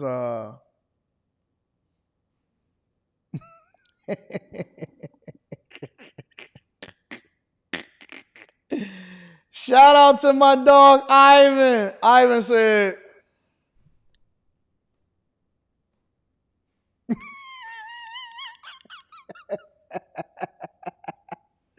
I see you, Ivan. Go and get it, big dog. Go and get it. Anyways, let's continue on with the show. The damage in Helene, over 200 people, over 215 people now by count, ASAN has been pronounced dead with thousands more missing. Check it out. In the southeast, the confirmed number of dead from Hurricane Helene is now more than 200. President Biden went to Florida and Georgia yesterday to see its impact for a second day. 1 week after the storm hit, some damaged areas are still impossible to get to. Skylar Henry is in the devastated city of Asheville, North Carolina. The numbers in North Carolina alone are staggering. More than 110 people confirmed dead so far. Esther Mannheimer is the mayor of Asheville, where 54 people were still missing as of Thursday. There are people that died in the storm that lived in homes in areas that had never before experienced flooding. So when you're thinking about, do I need to evacuate? There were a lot of people that thought, well, I'm probably fine where I am. That looked crazy. And that did not turn out to be the case. While rescue and recovery efforts continue, more help is on the way for survivors who lost everything. So it's basically just like a little grocery store. It's like soup, rice, all the canned stuff. You can buy it with Hunt is volunteering for the nonprofit Beloved Asheville, which is brimming with donations. We are in the Shiloh neighborhood here in Asheville at one of the distribution points where the community is coming together to bring all sorts of goods here. You see the essential water, food, supplies. There's even dog food down here to try to make sure that everyone and even all the pets have everything that they need. FEMA says the National Guard has delivered more than 130,000 pounds of food and water to Asheville so far. The cost of the rebuild in western North Carolina is expected to be in the billions. And we have to think about resiliency. How do we rebuild in a way that forecasts for climate change for an unprecedented event like this? You've got to ask those questions and make plans because we can't have this happen again in our community. Oh, it's coming, baby. I better move up north. Good evening and welcome. Misery and still more loss in the southeast almost a full week after Hurricane Helene swept through the region. Y'all want to come and visit Ivan? Y'all want to go and kick it with Ivan? Make sure that y'all come to the show, the live show. He going to probably be there. Shout out to Ivan. The catastrophic flooding that ripped apart so many communities. At least 215 people are now reported dead in 6 states, and that number is almost certain to rise. Helene, now the deadliest hurricane to hit the mainland United States since Katrina almost 2 decades ago. Rescues still going on almost 7 days later. Sam Brock is following this still unfolding tragedy from... Why do y'all say that climate change is a scam? The climate is always changing. Why do y'all say it's a scam? Somebody tell me why climate change is a scam. If somebody is willing to tell me why climate change is a scam, because I've never understood why people said that, and I would like to know, I would like to learn today. If somebody is willing to tell me why climate change is a scam, I'll drop the link in the chat for y'all to be able to come up here and tell me what y'all thoughts are. I would like to know why y'all think that that's a scam. Asheville, North Carolina. And Sam, so many people are still unaccounted for. Yeah, Lester, that was the real revelation right now. Buncombe County saying that figure went from 4 yesterday to 200 tonight. But with homes and debris on the roads like the ones behind me and communication gaps, it's a figure that is constantly fluctuating. Almost 7 days after Hurricane Helene battered large stretches of the South, the search for those unaccounted for continues as new stories of survival come to light. The water rose so fast. Would somebody like to educate me on why climate change is a scam? Because I'm gonna tell you this, all right? This is one of the things, and when I say I don't agree with 100% with everything that anybody says, this is one of the things that maybe I'm uneducated about, but I do not agree with conservatives and Republicans, and that we should not completely. I think that you can do two things at the same time. I don't think that we need to go to extremes to address climate change to where you absolutely ruin people's quality of life and all of that other type of stuff. But I don't agree with Republicans on that issue. That is an issue that I am in agreement with the Democratic Party on. I am conservative to my core. About 97, 98% of all of the issues I agree with, or I stand more towards conservative leaning talking points. So, all right, I'll drop the link. Somebody said that they're going to educate me. And I'm open. Maybe I'm wrong. I'm open to having a conversation.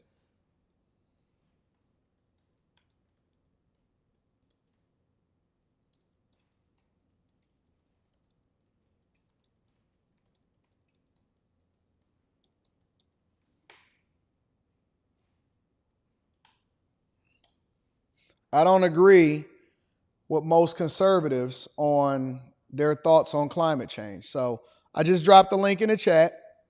If anybody wants to come up and help me to understand why they say that climate change is a scam, I would like to know. Just drop the link in the chat. If anybody wants to say and help me to understand why climate change is a scam, let me know. Let's continue to look at this damage. And got so strong that I just had to grab a post and hold on. The devastating death totals only expected to grow. So far, at least 215 fatalities now confirmed across 6 different states. From Florida's Pinellas County, with around a dozen drownings, to Georgia's statewide suffering, recording more than 30 fatalities. And then there's North Carolina, where more than 100 have died. That's messed up. And search and rescue efforts have taken some miraculous turns. Former NASCAR driver. I'm waiting on somebody. Nobody tuned in? Nobody calling in? Let me see.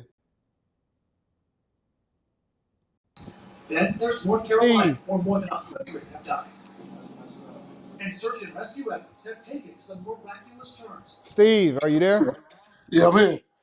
Yo, Steve, what's going on, big dog?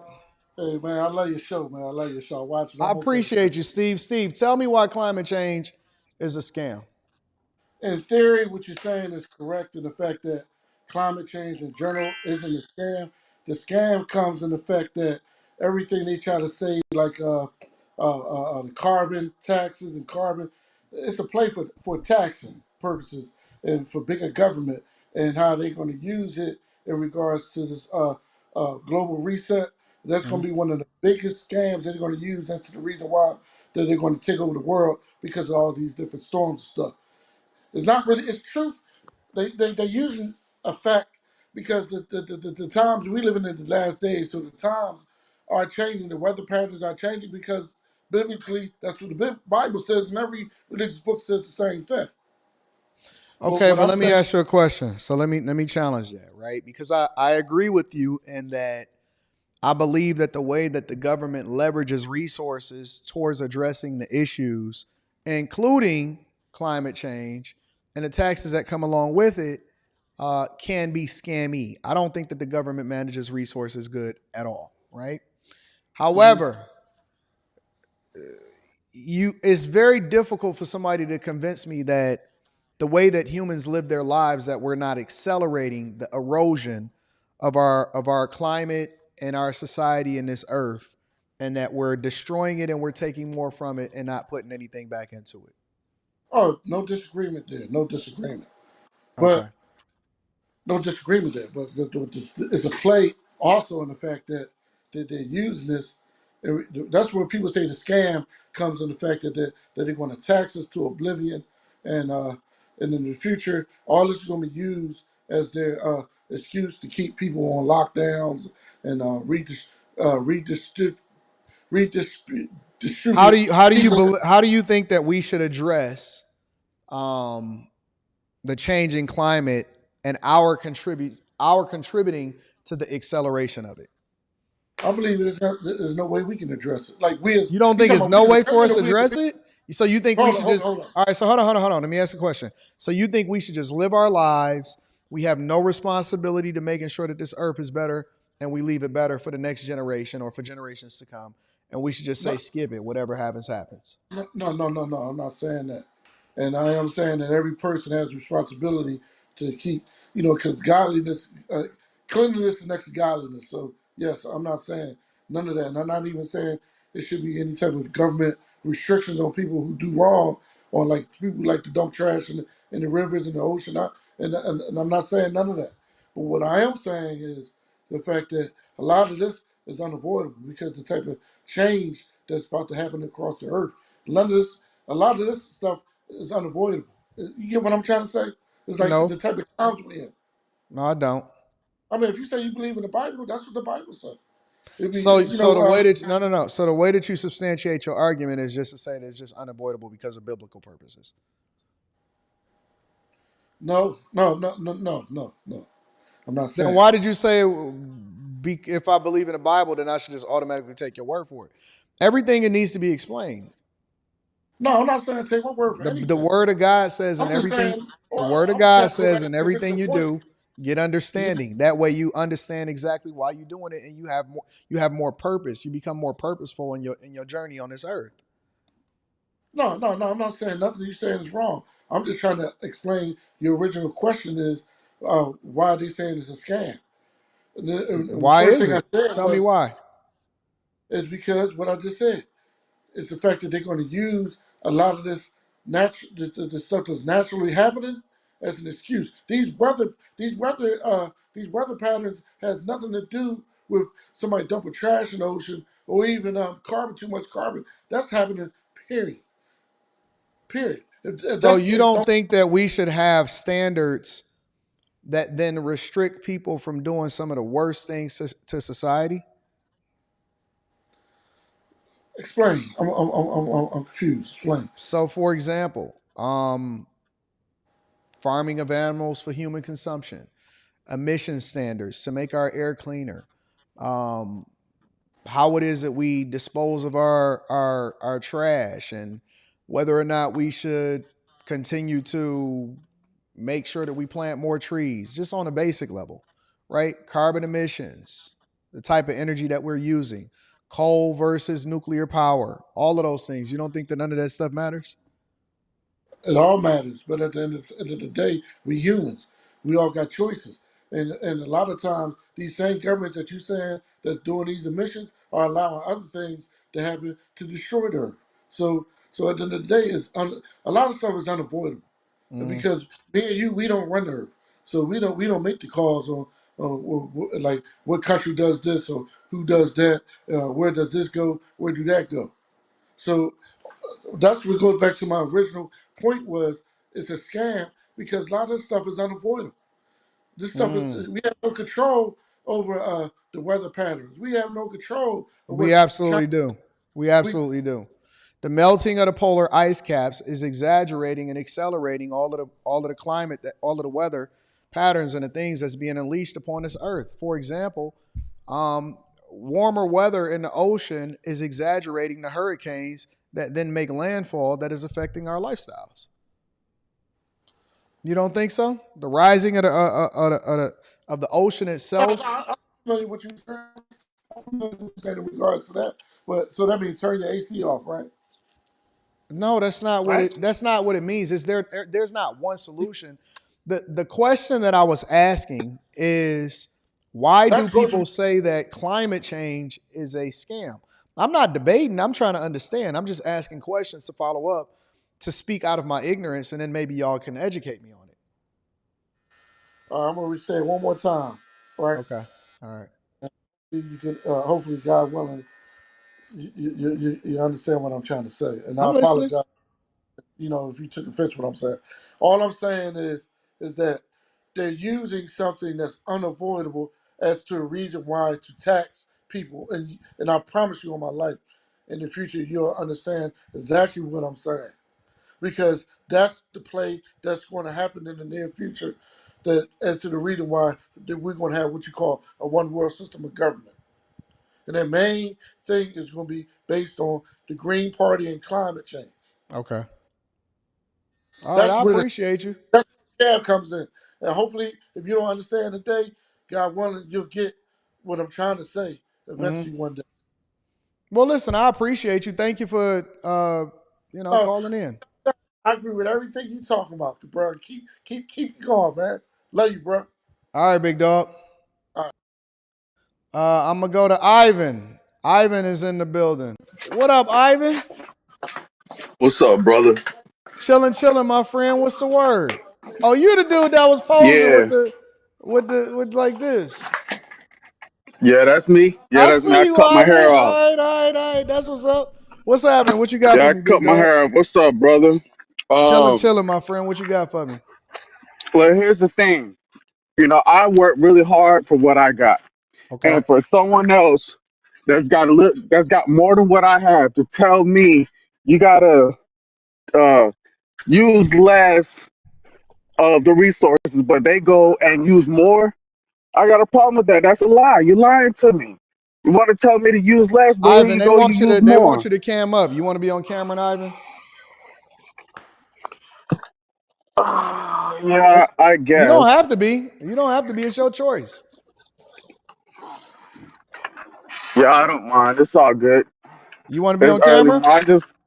It's cool. I just got back from a long trip, so it's all good. I mean, it's up to Yeah, you. go So, ahead. so I don't mind. I ain't you do, scared. or you don't I want to ain't be on scared. camera. Go ahead. I ain't scared. Go Who ahead. said anything about being scared, Ivan? Oh, no, that's good. That's good. All right, let me see. All right, so hold on. Hold on. Let me fix it. Ivan with the good hair is in the building, y'all. I see you, Ivan. What's All right, up? so Yeah, so so Ivan. All right, so give me your thoughts. What was you saying again? yeah. So for someone to tell me how to be controlled, but they go around and do the complete opposite, that's a lie in itself already.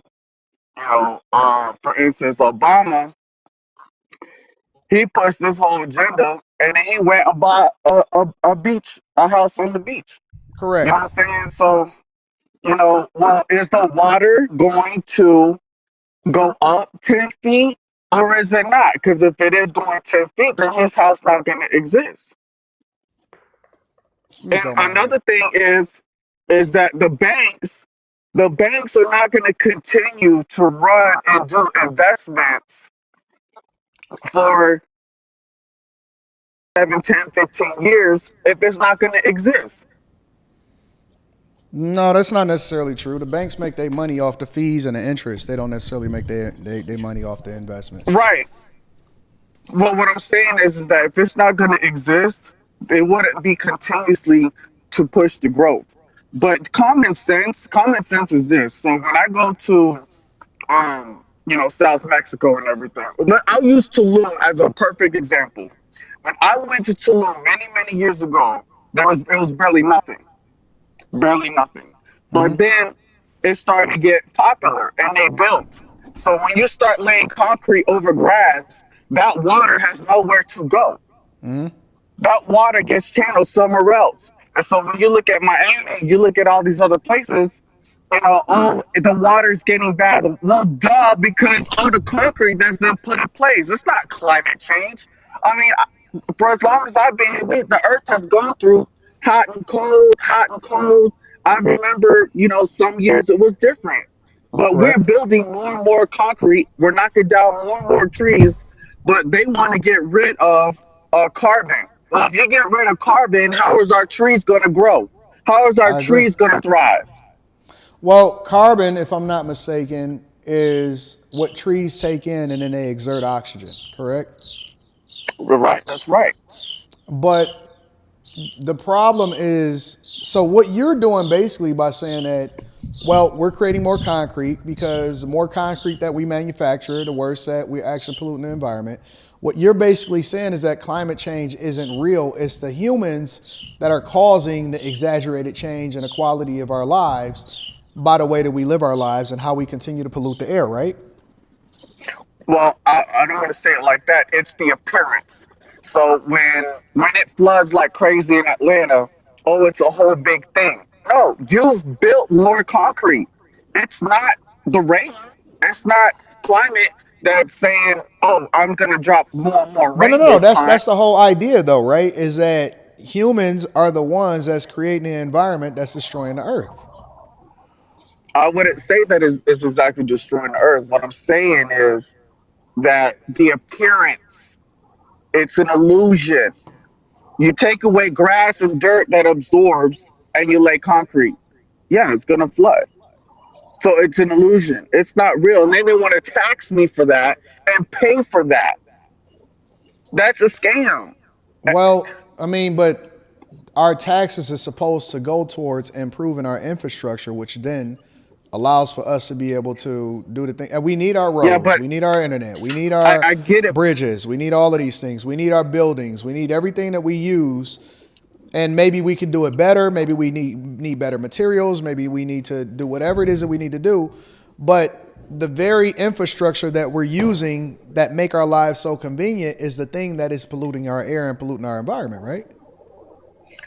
Yes, I agree with that. However, to use the exaggeration and the illusion to tax me more money and more I don't for it. understand the illusion part. You got to help me to understand that. What is the illusion Once part? again, you're not following me.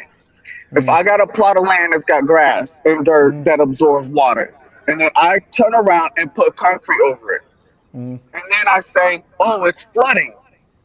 Yeah, it's going to flood, but don't say that, oh, the clouds is But do you know where angry. flooding come from? Do you know where flooding come from?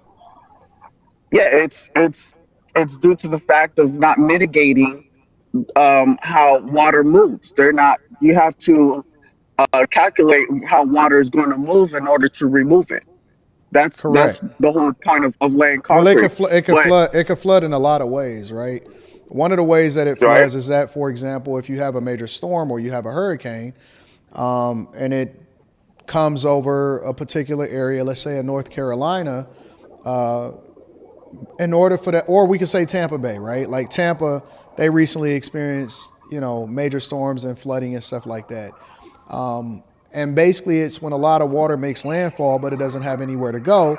And anywhere to go. until that water, that body of water recedes back into the ocean, then that's where flooding starts because we don't have the infrastructure to be able to pump it out and remove it in an efficient way or in a way in which, it basically answers the question of we don't have the infrastructure to support ourselves when we have things that's outside of our norm, like a major storm. So when we have regular rains, or even when it rains regularly in a space, let's just say a Michigan, then we may have flooding if our infrastructure can't handle the pumping it back out to the water, to its water source, or for us to be able to recycle that water, right? So I don't understand the whole concrete part. I think that what you're saying is we're removing the grass and the trees and the natural resources that help us mitigate the flooding naturally, and we're installing unnatural sources such as concrete, which basically removes the natural way in which we're normally able to do that, right? Exactly. So, for instance, in Tampa, when I used to live in Tampa, they built the Raymond James Stadium. There was a plot, it was just grass for the parking.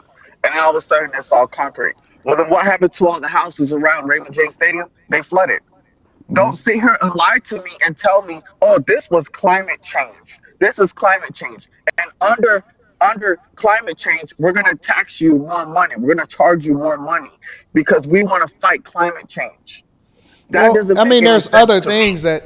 there's other things that go into it, right? So carbon going into the air, for example, carbon emissions or emissions that come from cars, the warming of the Earth's planet, the ozone layer itself, the farming of animals for human consumption, which then comes from, it comes into a lot of the methane gas that goes into the air, the making of concrete itself in order for us to continue to build homes, roads, bridges. How would you suggest that we address the infrastructure that we need for trains and roads and buildings? How would you suggest we address that? So, in what I have hypothesized in my mind a long time ago was the water pumps.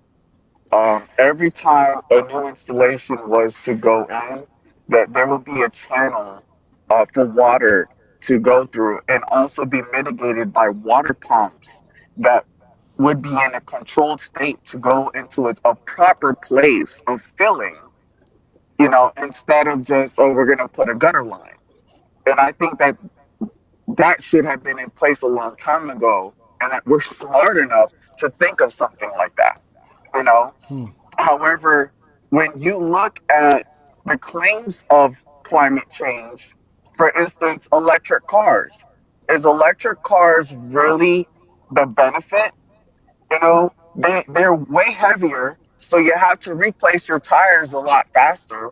They're not more economical um, in terms of usage in the hot summer or in the freezing cold winter. You have to revert back to gas and diesel. I was driving right now through Florida, and one of their solar panel devices on the highway was connected to a generator, a gas generator. Don't sit here and lie to me Well, and tell me that. that's supplemental. So there are certain lights, for example, in places that I've traveled to, where the lights themselves have their own solar panel and it's 100% powered by the sun, literally. And then when it comes to electric cars, I think that there's a place for it. But like, I'll give you an example. I think that the innovation of it is rapidly going, because you can't innovate anymore with ICE vehicles, with internal combustion engines. They are at its limit. It's nowhere for you to go. So for example, I understand what you're saying about the batteries. I understand what you're saying about the heaviness of it and the tires itself. But like, for example, if you just look at over the last 10 to 15 years, the efficiency of the batteries themselves have made leaps and bounds.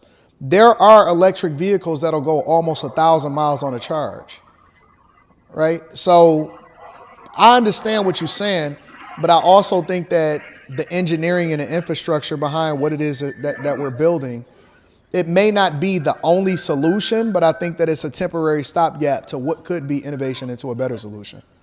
I don't know. Right. I mean, but the infrastructure bill itself is supposed to be something that's supposed to be climate friendly, and it's supposed to be poor friendly. I'm gonna be honest with you. I put one of the newest AC systems in my house that has the new gas. It's a dual pump and everything. I'm gonna be honest with you. A person in the hood in the ghetto is not gonna be able to afford that. Not even with a government discount. They're not going to be able to afford that. And the infrastructure bill is it's going to be a mandate. That's what it's going to be. And so But the will the mandate Democrats, come? But will the mandate come after they're driving the prices down? Because the price of things drive down after you continue to innovate and you have more widestream adoption. I'm just asking a question. a dual pump AC system and the whole installation that's required, I don't see it really coming down any much further than what it is at this point. The change in refrigeration gas has already been in place for several years now. And when you start to calculate everything, um, windows, roofs, and then what people want in labor, a person in the hood, a person in the poor is not going to be able to afford it.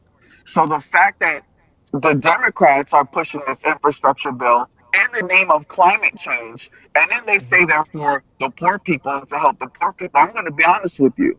They're not going to be able to afford it. And then they're going to get fined, they're going to get fees, and more poor people will be losing their house. They're not going to be able to keep up. So don't sit here and tell me that climate change is going to be the be all, but then you want to tax me to death for climate change. That does, and then you turn around and you got the jets and you're flying here and you're doing this and that. Well, what happened to climate change? Rules for thee, not for me, right? Come on Okay. now. Well, no, Let's keep it the real. question that I have is not whether or not they actually abide by the thing that they advocate for. The question that I have is I'm just wondering why people think that climate change or the theory behind the climate is changing is a scam. If So you I look don't know. at the averages, the rain averages, and you can just look anywhere across. We've actually had worse events. We've actually had worse rain events or worse heating events than what we are now. Okay. You just look, Anton, just look at that, and that will tell you, well, we're actually in a normal stage in terms of the last 100 years. So So you why think we is should just all keep the going the way that we going? Keep doing what we doing? I'm not in agreement with a lot of what these climate activists are doing, or I'm just not in agreement. So I can't say keep doing what we're doing. But in terms of cars and vehicles, um, we've come a long way, and I think us, the normal people, are doing what we can to be stewards of the earth. It Okay. is the powers that be that are doing their own thing and they don't care, such as like pulling helium like crazy from the earth. You know what I'm saying? And that's what electric cars need. That's what batteries need. They need this mineral resources. No, hold up. Let's just slow down a little bit and let's figure this out a little bit better. But no, it is go, go, go. Make the money, money, money. And yeah, and we're stuck in that. We're stuck in that. All right. I appreciate you, Ivan. Thank you, bro. Yes, sir. No, thank you. I appreciate your show and your knowledge. I'll watch you as much as I can. And Yep. shout out to the chat. Okay. I'm gonna go with a resurrect men's next. Give me a second. All right, listen, y'all. Before we continue on with the show, because I'm gonna continue to take calls. Y'all asked me to take calls on Friday, so I'm taking calls right now. I'm not in debate mode. I don't know why y'all think that this is a debate. This is not a debate. This is just a conversation. So I want to get people's thoughts. I'm curious as to how it is that they see things, and maybe they can teach me something. So we just having a conversation.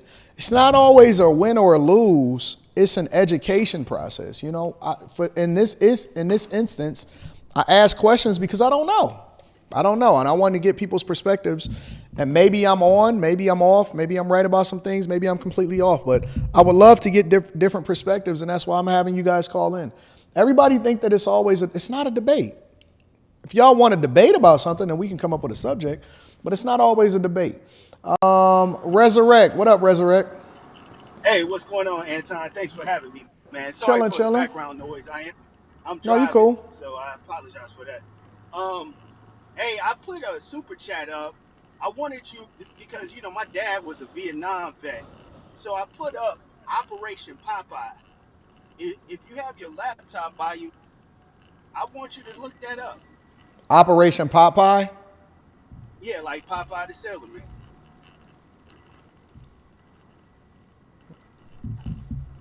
Operation Popeye. Military cloud seeding project. Yes, I read about this. I think it was in not Saudi Arabia, but it was in Vietnam. Vietnam. But more recently, I heard that they're also doing it over in Dubai or the UAE. They're doing it in Dubai. They're doing it in Dubai. They're also doing it in all over the United States. So what I was telling you, Anton, is they've been doing this since Operation Cirrus and Operation Cumulus, starting in like 1949. Mm-hmm. This is a way that they're going to commoditize carbon credits in the future and limit people's travel, because we're in this new digital era, this new fourth industrial complex, industrial, where everything is digitized, everything is going to be AI or robotics. So you won't need to have person-to-person interactions. They want to limit that more and have more and more people in the interactive internet, Web 3.0. So wait a minute. This was sponsored by Henry Kissinger. Yeah. Henry Kissinger just died. Henry Kissinger was literally an advisor to almost every single major president up until his death. Exactly. Starting with Richard Nixon. Wow, I didn't know that Henry Kissinger was involved. Did you know that Henry Kissinger also advised Obama? Yeah. Even he was even advising Gavin Newsom.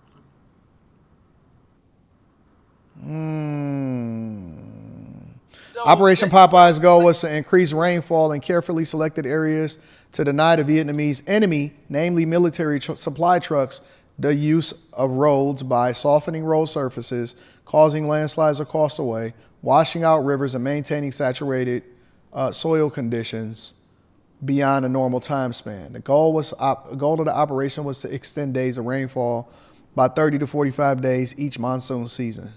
That's crazy. Yes, sir. You know, I just reread his book, Diplomacy. Mm-hmm. I just reread the Henry Kissinger Anton, book, Diplomacy. Yeah. Anton, they're saying that under that mountain up in North Carolina is a huge deposit of lithium. So that and then North Carolina. And I heard that it was owned by BlackRock. BlackRock recently purchased it. Yeah. So supposedly they wanted to flood that area out, and they have the technology to do that, to get those people off that land so they can mine that ore. I don't necessarily disagree. I mean, I've been hearing about that, and I've been trying to deep dive into it, but I try to be responsible with the platform in order to be able to present the facts before I start to have a conversation about it, because, those are sticky subjects. But, I mean, I don't see where I would disagree with that, though. So, that you see what I'm saying? I'm thinking that they're using this weather, this global warming ploy to charge people more. And in the future, they'll probably limit what we can and can't eat. You can't eat that hamburger because you don't have enough carbon credits. Yeah. You see what I'm saying? Yeah, I understand what you're saying. They push this beyond meat and all this kind of stuff, and it's going to be another tax. I see what you're saying. Yeah. I feel you. I understand what you're saying. Yeah. So I was just trying to enlighten you on that. If you get a chance, look up HARP, look up Operation Cirrus and Operation Cumulus.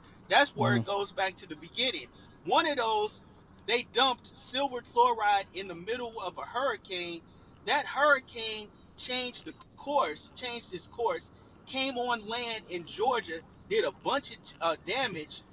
The state of Georgia sued the federal government, and they said they would never do it again, but they have, as you see. And that was back in like 1950 or 1951. Don't take my word for it, though. You can look it up.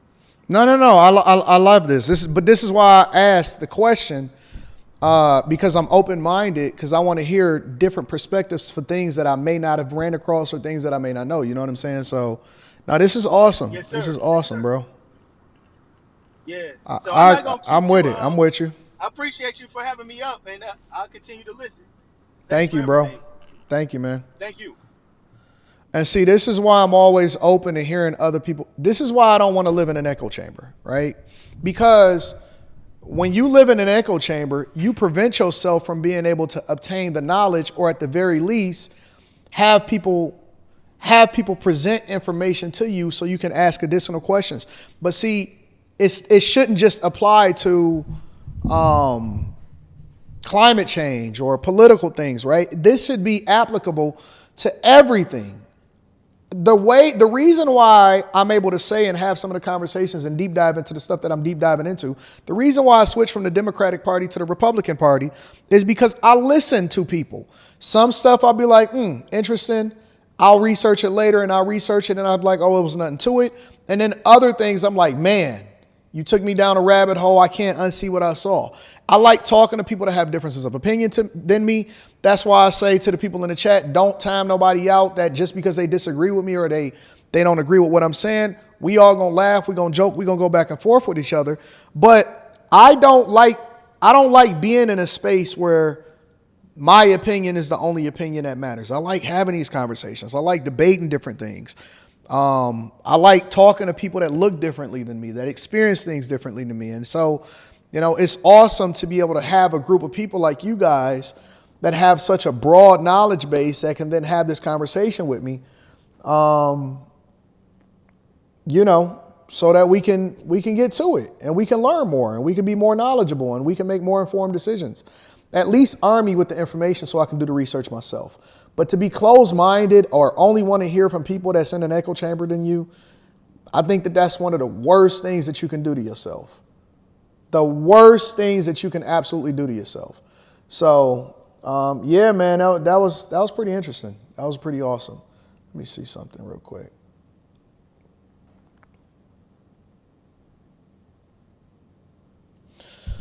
I'll take one more call. I'm going to read the super chats and then I'm going to take one more call. So I'm going to see what y'all talking about. I'll drop the link in the chat one more time. Freestyle Fridays, baby. Jones FX says, when I was a kid, it was global cooling. Then the hole in the ozone layer and the earth is heating up. Now it's changing. I'm confused. Thank you, my friend. I appreciate that. Chip Burner says, there is a bottled water shortage in North Carolina due to people buying water to donate to the people in need. Cameo the Don says, people say climate change is a scam because they believe in climate control. Not me, but people. Resurrect says, Operation Pie Pie is climate change. Kid Chameleon says, because they needed to catch all term for when global cooling, global warming failed. We've always had climate change. It's called 4 seasons. Hashtag I am room 9. Dre Harrison says climate change is a scam because the earth is always going through cooling and heating. It's cyclical. The climate change narrative is used for fear mongering to control the people. Black Samurai says climate change is a scam because the sun is making the solar system hot. The temperature on Mars is hot too. 2 says Vivek just spoke to Vlad about climate change and gave evidence. Check out his new book, Truths. All right, I'll check that out. I love reading. Babbitt Simpson says, we all know that climate changes. The federal government involving forcing electric-based policy to the detriment of the overall populace. You're right, 2 things can be true, but politics tend to be binary.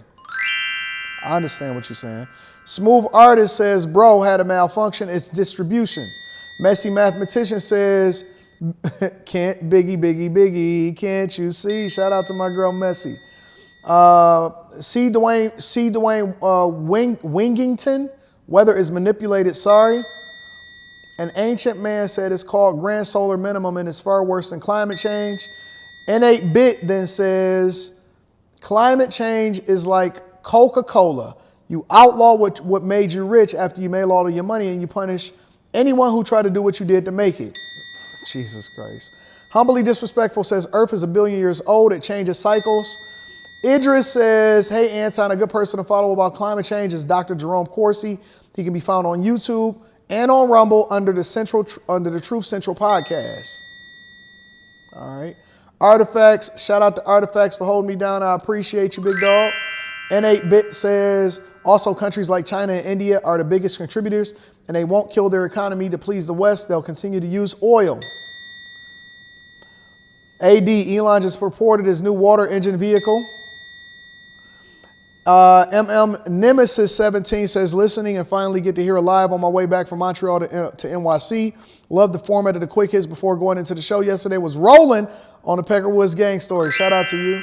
Chris James, my dog, says, Room 9 needs to be the investigation channel with the FBI files last night. Climate change, etc. page needs to be members only. If I got the time. Ivan says, one last thing, back in the day, forecasts were cleaned up and controlled burn. Under Obama, they quit, so now wildfires are more frequent. We're told it's climate change. No, it's not. They're not doing their part anymore. Yeah, I agree with that. I know what you're saying about that. Ray says, 5 BART ships use as much emissions as all of the commercial cars in the world. Where's the push to electrify those and these giant aircrafts? Mars goes on to say, Kamala accountable on the front page. DJ Envy held Kamala accountable on the front page news. Jason Statham says, on to of what your cake said, digital IDs are a part of the pact that was approved by the UN last week while we were going crazy over Diddy. I was paying attention to what was going on in the UN. I'll take a couple more calls, and then we're going to go ahead and wrap up for the show. Let's go with, let's try Bada Din Dim. Is it Bada Din Dim? Hey, what's going on, my brother? What's going on, my friend? What's the word? Yeah, I like what you're doing, man. I appreciate you. I've been listening to you for a while. My background is in technology. I am a data scientist. Nice. So I have been looking at the trajectory of just the American economy in terms of, what we're using and how it contributes to your question today. Okay. Here's my reasoning why I say climate change is a scam, and I do agree with the brothers that came up. They do have valid points. So, we all know back in time, right? Back in the day, we always heard this saying, "Oh, the Earth is overpopulated," right? And climate, this is happening with the Earth and all that stuff, right? See, overpopulation, that actual propaganda, is actually being used in regards to what Bill Gates said a couple of years ago regarding using vaccines, new reproductive healthcare systems, introducing new viruses and stuff like that to actually depopulate the planet. So when Correct. we're saying climate change is, you know what I'm saying? It's not true. It's in regards to the propaganda. I'm not from the United States, and I remember coming up when I was in Jamaica, they used to show America like streets of gold, flying cars, and all these things, right? When I got here, none of that was happening. You know what I'm saying? It was just like back home. So I'm like, man, I thought I was gonna come here, land of milk and honey and stuff. You know what I mean? But I'm not saying that to say just to put any Americans down, but I'm just saying the deception. They have always been doing this for a long time. Another thing I want to touch on is the solar panel stuff. I'm glad you and the brother brought it up earlier. Okay. Solar panels supposed to be absorbing sunlight, right? That's what they say, right? Okay. But if you look into the process to actually like produce, get the raw minerals and stuff like that, it's the same thing they're doing to produce oil. You know what I'm saying? So For solar it's like, panels? yeah, the solar panels, the solar cells and stuff, the raw materials, most of those raw materials used to produce oil or, the stuff that we use to, just to bring the economy where it is. Yeah. It's the same thing with the solar panels. You know what I'm saying? So it's like they're telling us one thing about, climate change and there's some boogeyman out there and stuff, but that's not actually what's going on. I do believe what the brother was saying, that it has to do with taxing us more, you know what I mean, while they're in control of the natural resources. If you look at there's a seed vault, a global seed vault out there in I think it's Norway, I believe it is. They're doing these things outside of the media. They're not telling you, Anton, that hey, they have millions of seeds in these seed banks all across the world in case of a quote unquote global catastrophe that they're causing, Yeah. not the actual Earth. Remember, the Earth is literally a living organism. We put stuff in the earth, it reproduces itself and stuff like that. I Yep. mean, and it comes down in the form of ice and all the four seasons we got, right?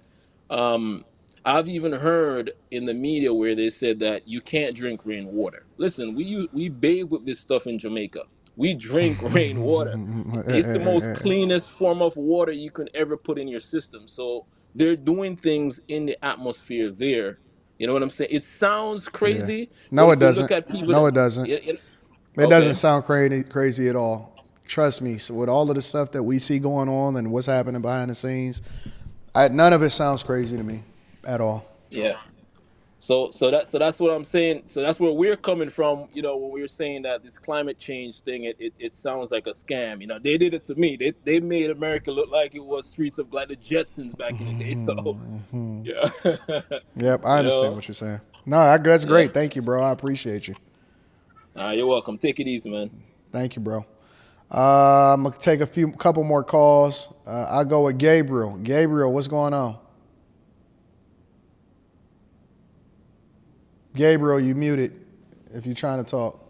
Yep. So as to start, I was muting the YouTube. What's going on, my So friend? there's a couple.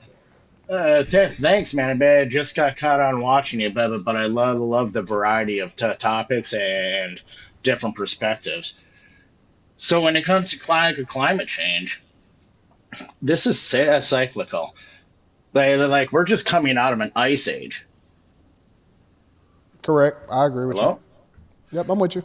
Okay, so if you look up the amount of CO2 greenhouses, like I'm talking about actual greenhouses, that's the prime CO2 in the air for plants to grow.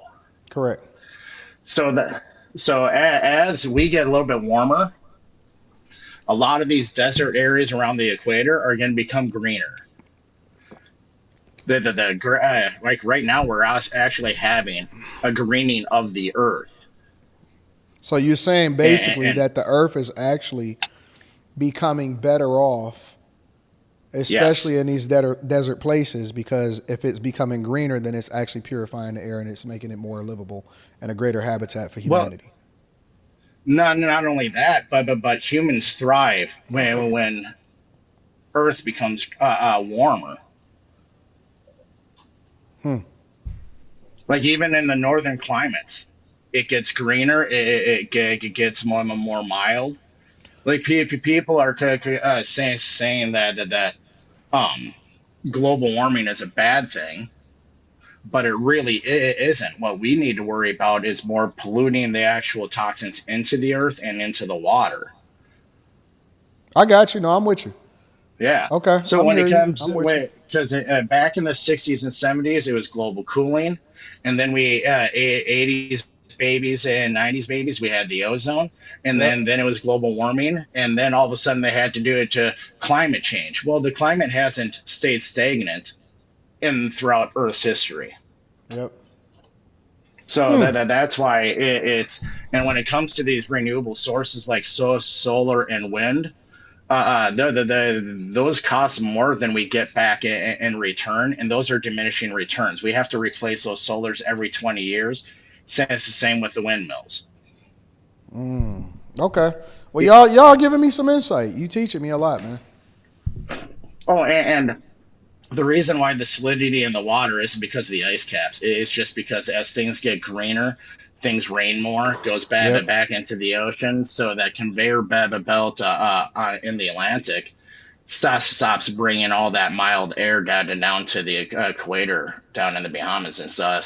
So when that slows down, the climate is going to change throughout. But that's a natural cycle too. Okay. Well, listen, I appreciate you, Gabe. Thank you, bro. Well, thanks for listening. You have a beautiful weekend. You too, my friend. Caleb, I'm going to come to you last. What up, Caleb? What's the word?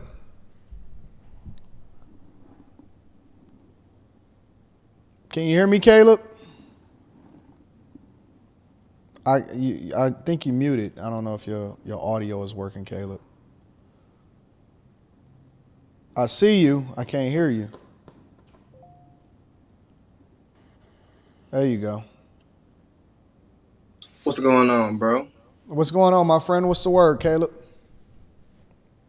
Chilling. So I'm hearing everything everybody's saying, Mm-hmm. and not as educated, but I can tell you, as far as global change or climate change, Mm-hmm. if climate change definitely is real, but the problem is if we were concerned about changing the climate or stopping it or slowing it down, I think our methods and our energy is being put in the wrong places. What So, do you like the think that brother we said, should put our energy in our methods?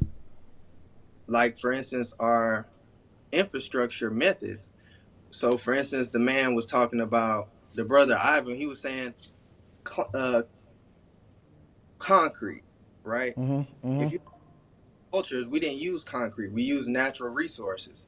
So we would use stone, bricks, mud, things like that. Things that were actually made from elements of the earth and not synthetic material.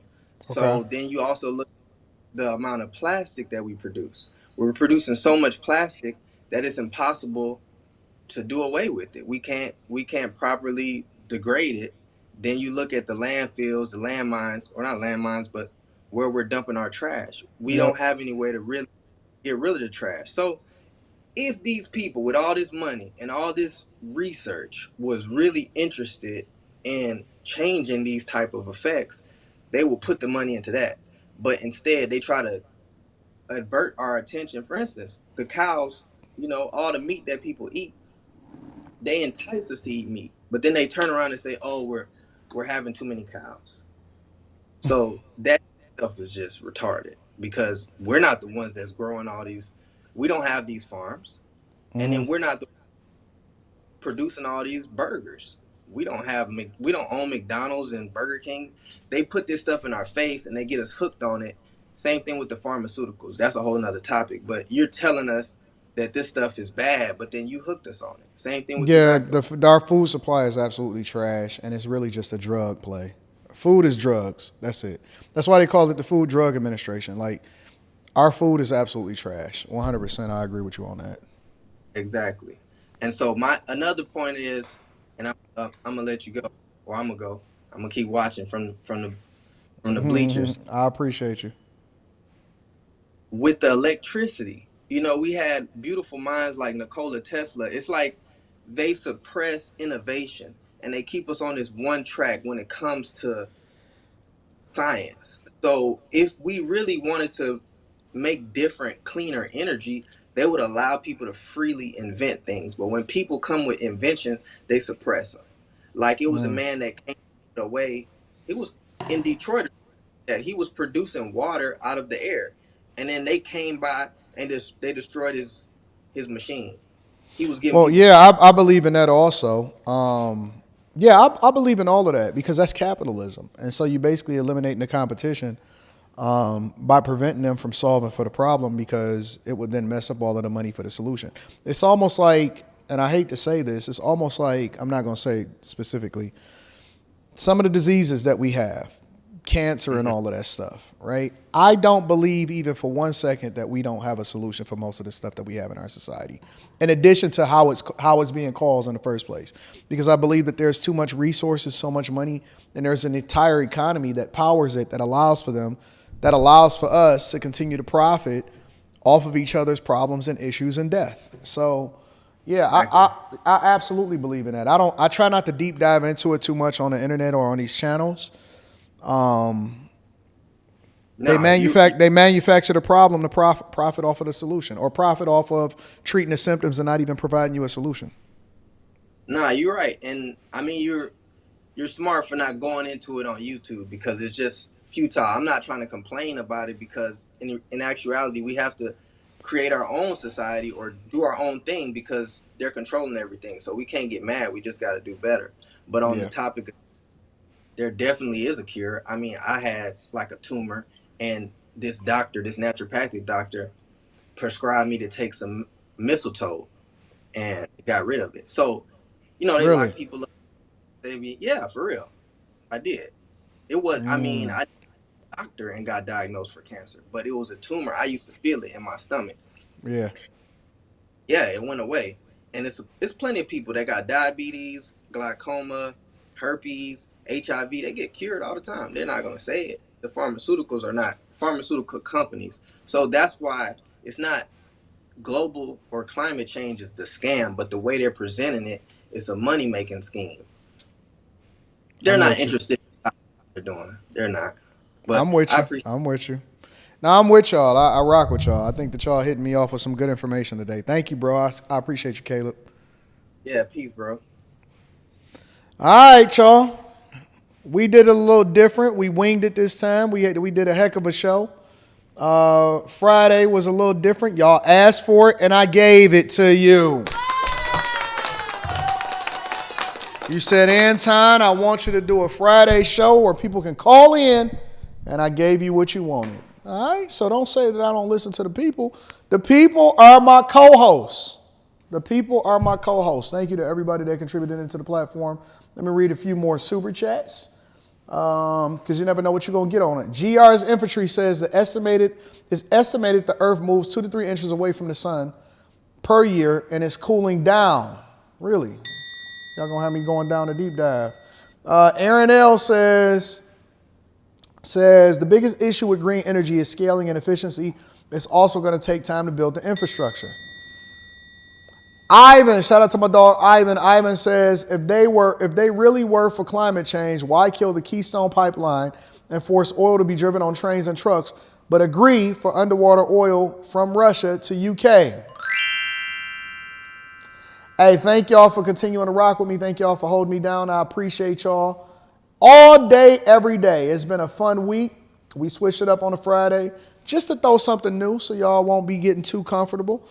Y'all can see my pink headphones that I use inside of the studio when I'm really getting down into the dumps and I'm starting to edit and stuff like that.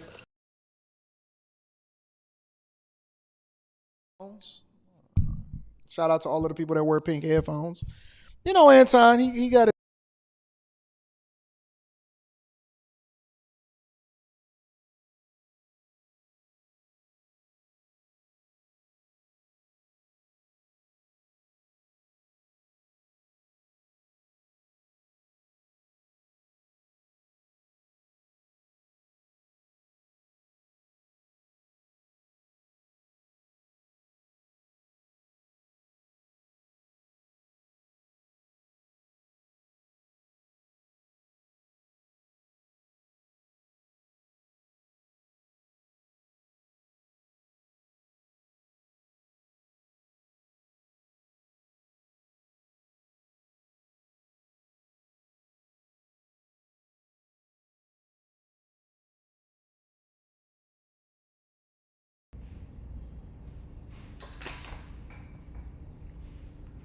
Let me see something. Because I know I can hear myself now, but hold on, let me. Am I still muted? All right, we back. But anyways, all I was saying was make sure that y'all, that's because when I took off the headphones, for whatever reason, it started connected to something else. But I didn't know it was going to do that. So technically, that's not my fault, but it is my fault. I take responsibility for it. All I'm saying is make sure y'all tap into After Hours tonight. Link is in the description. Also, Tiege Hanley, 40% off your first order, 20% off for life. Get your tickets to come see me in person. We got Block Club this weekend, and then we got After Hours tonight, all right? I love y'all. I appreciate y'all. Thank y'all for continuing to rock out with me. Y'all are the greatest audience on earth, bar none. I love you. I'm going to see y'all tonight. Peace.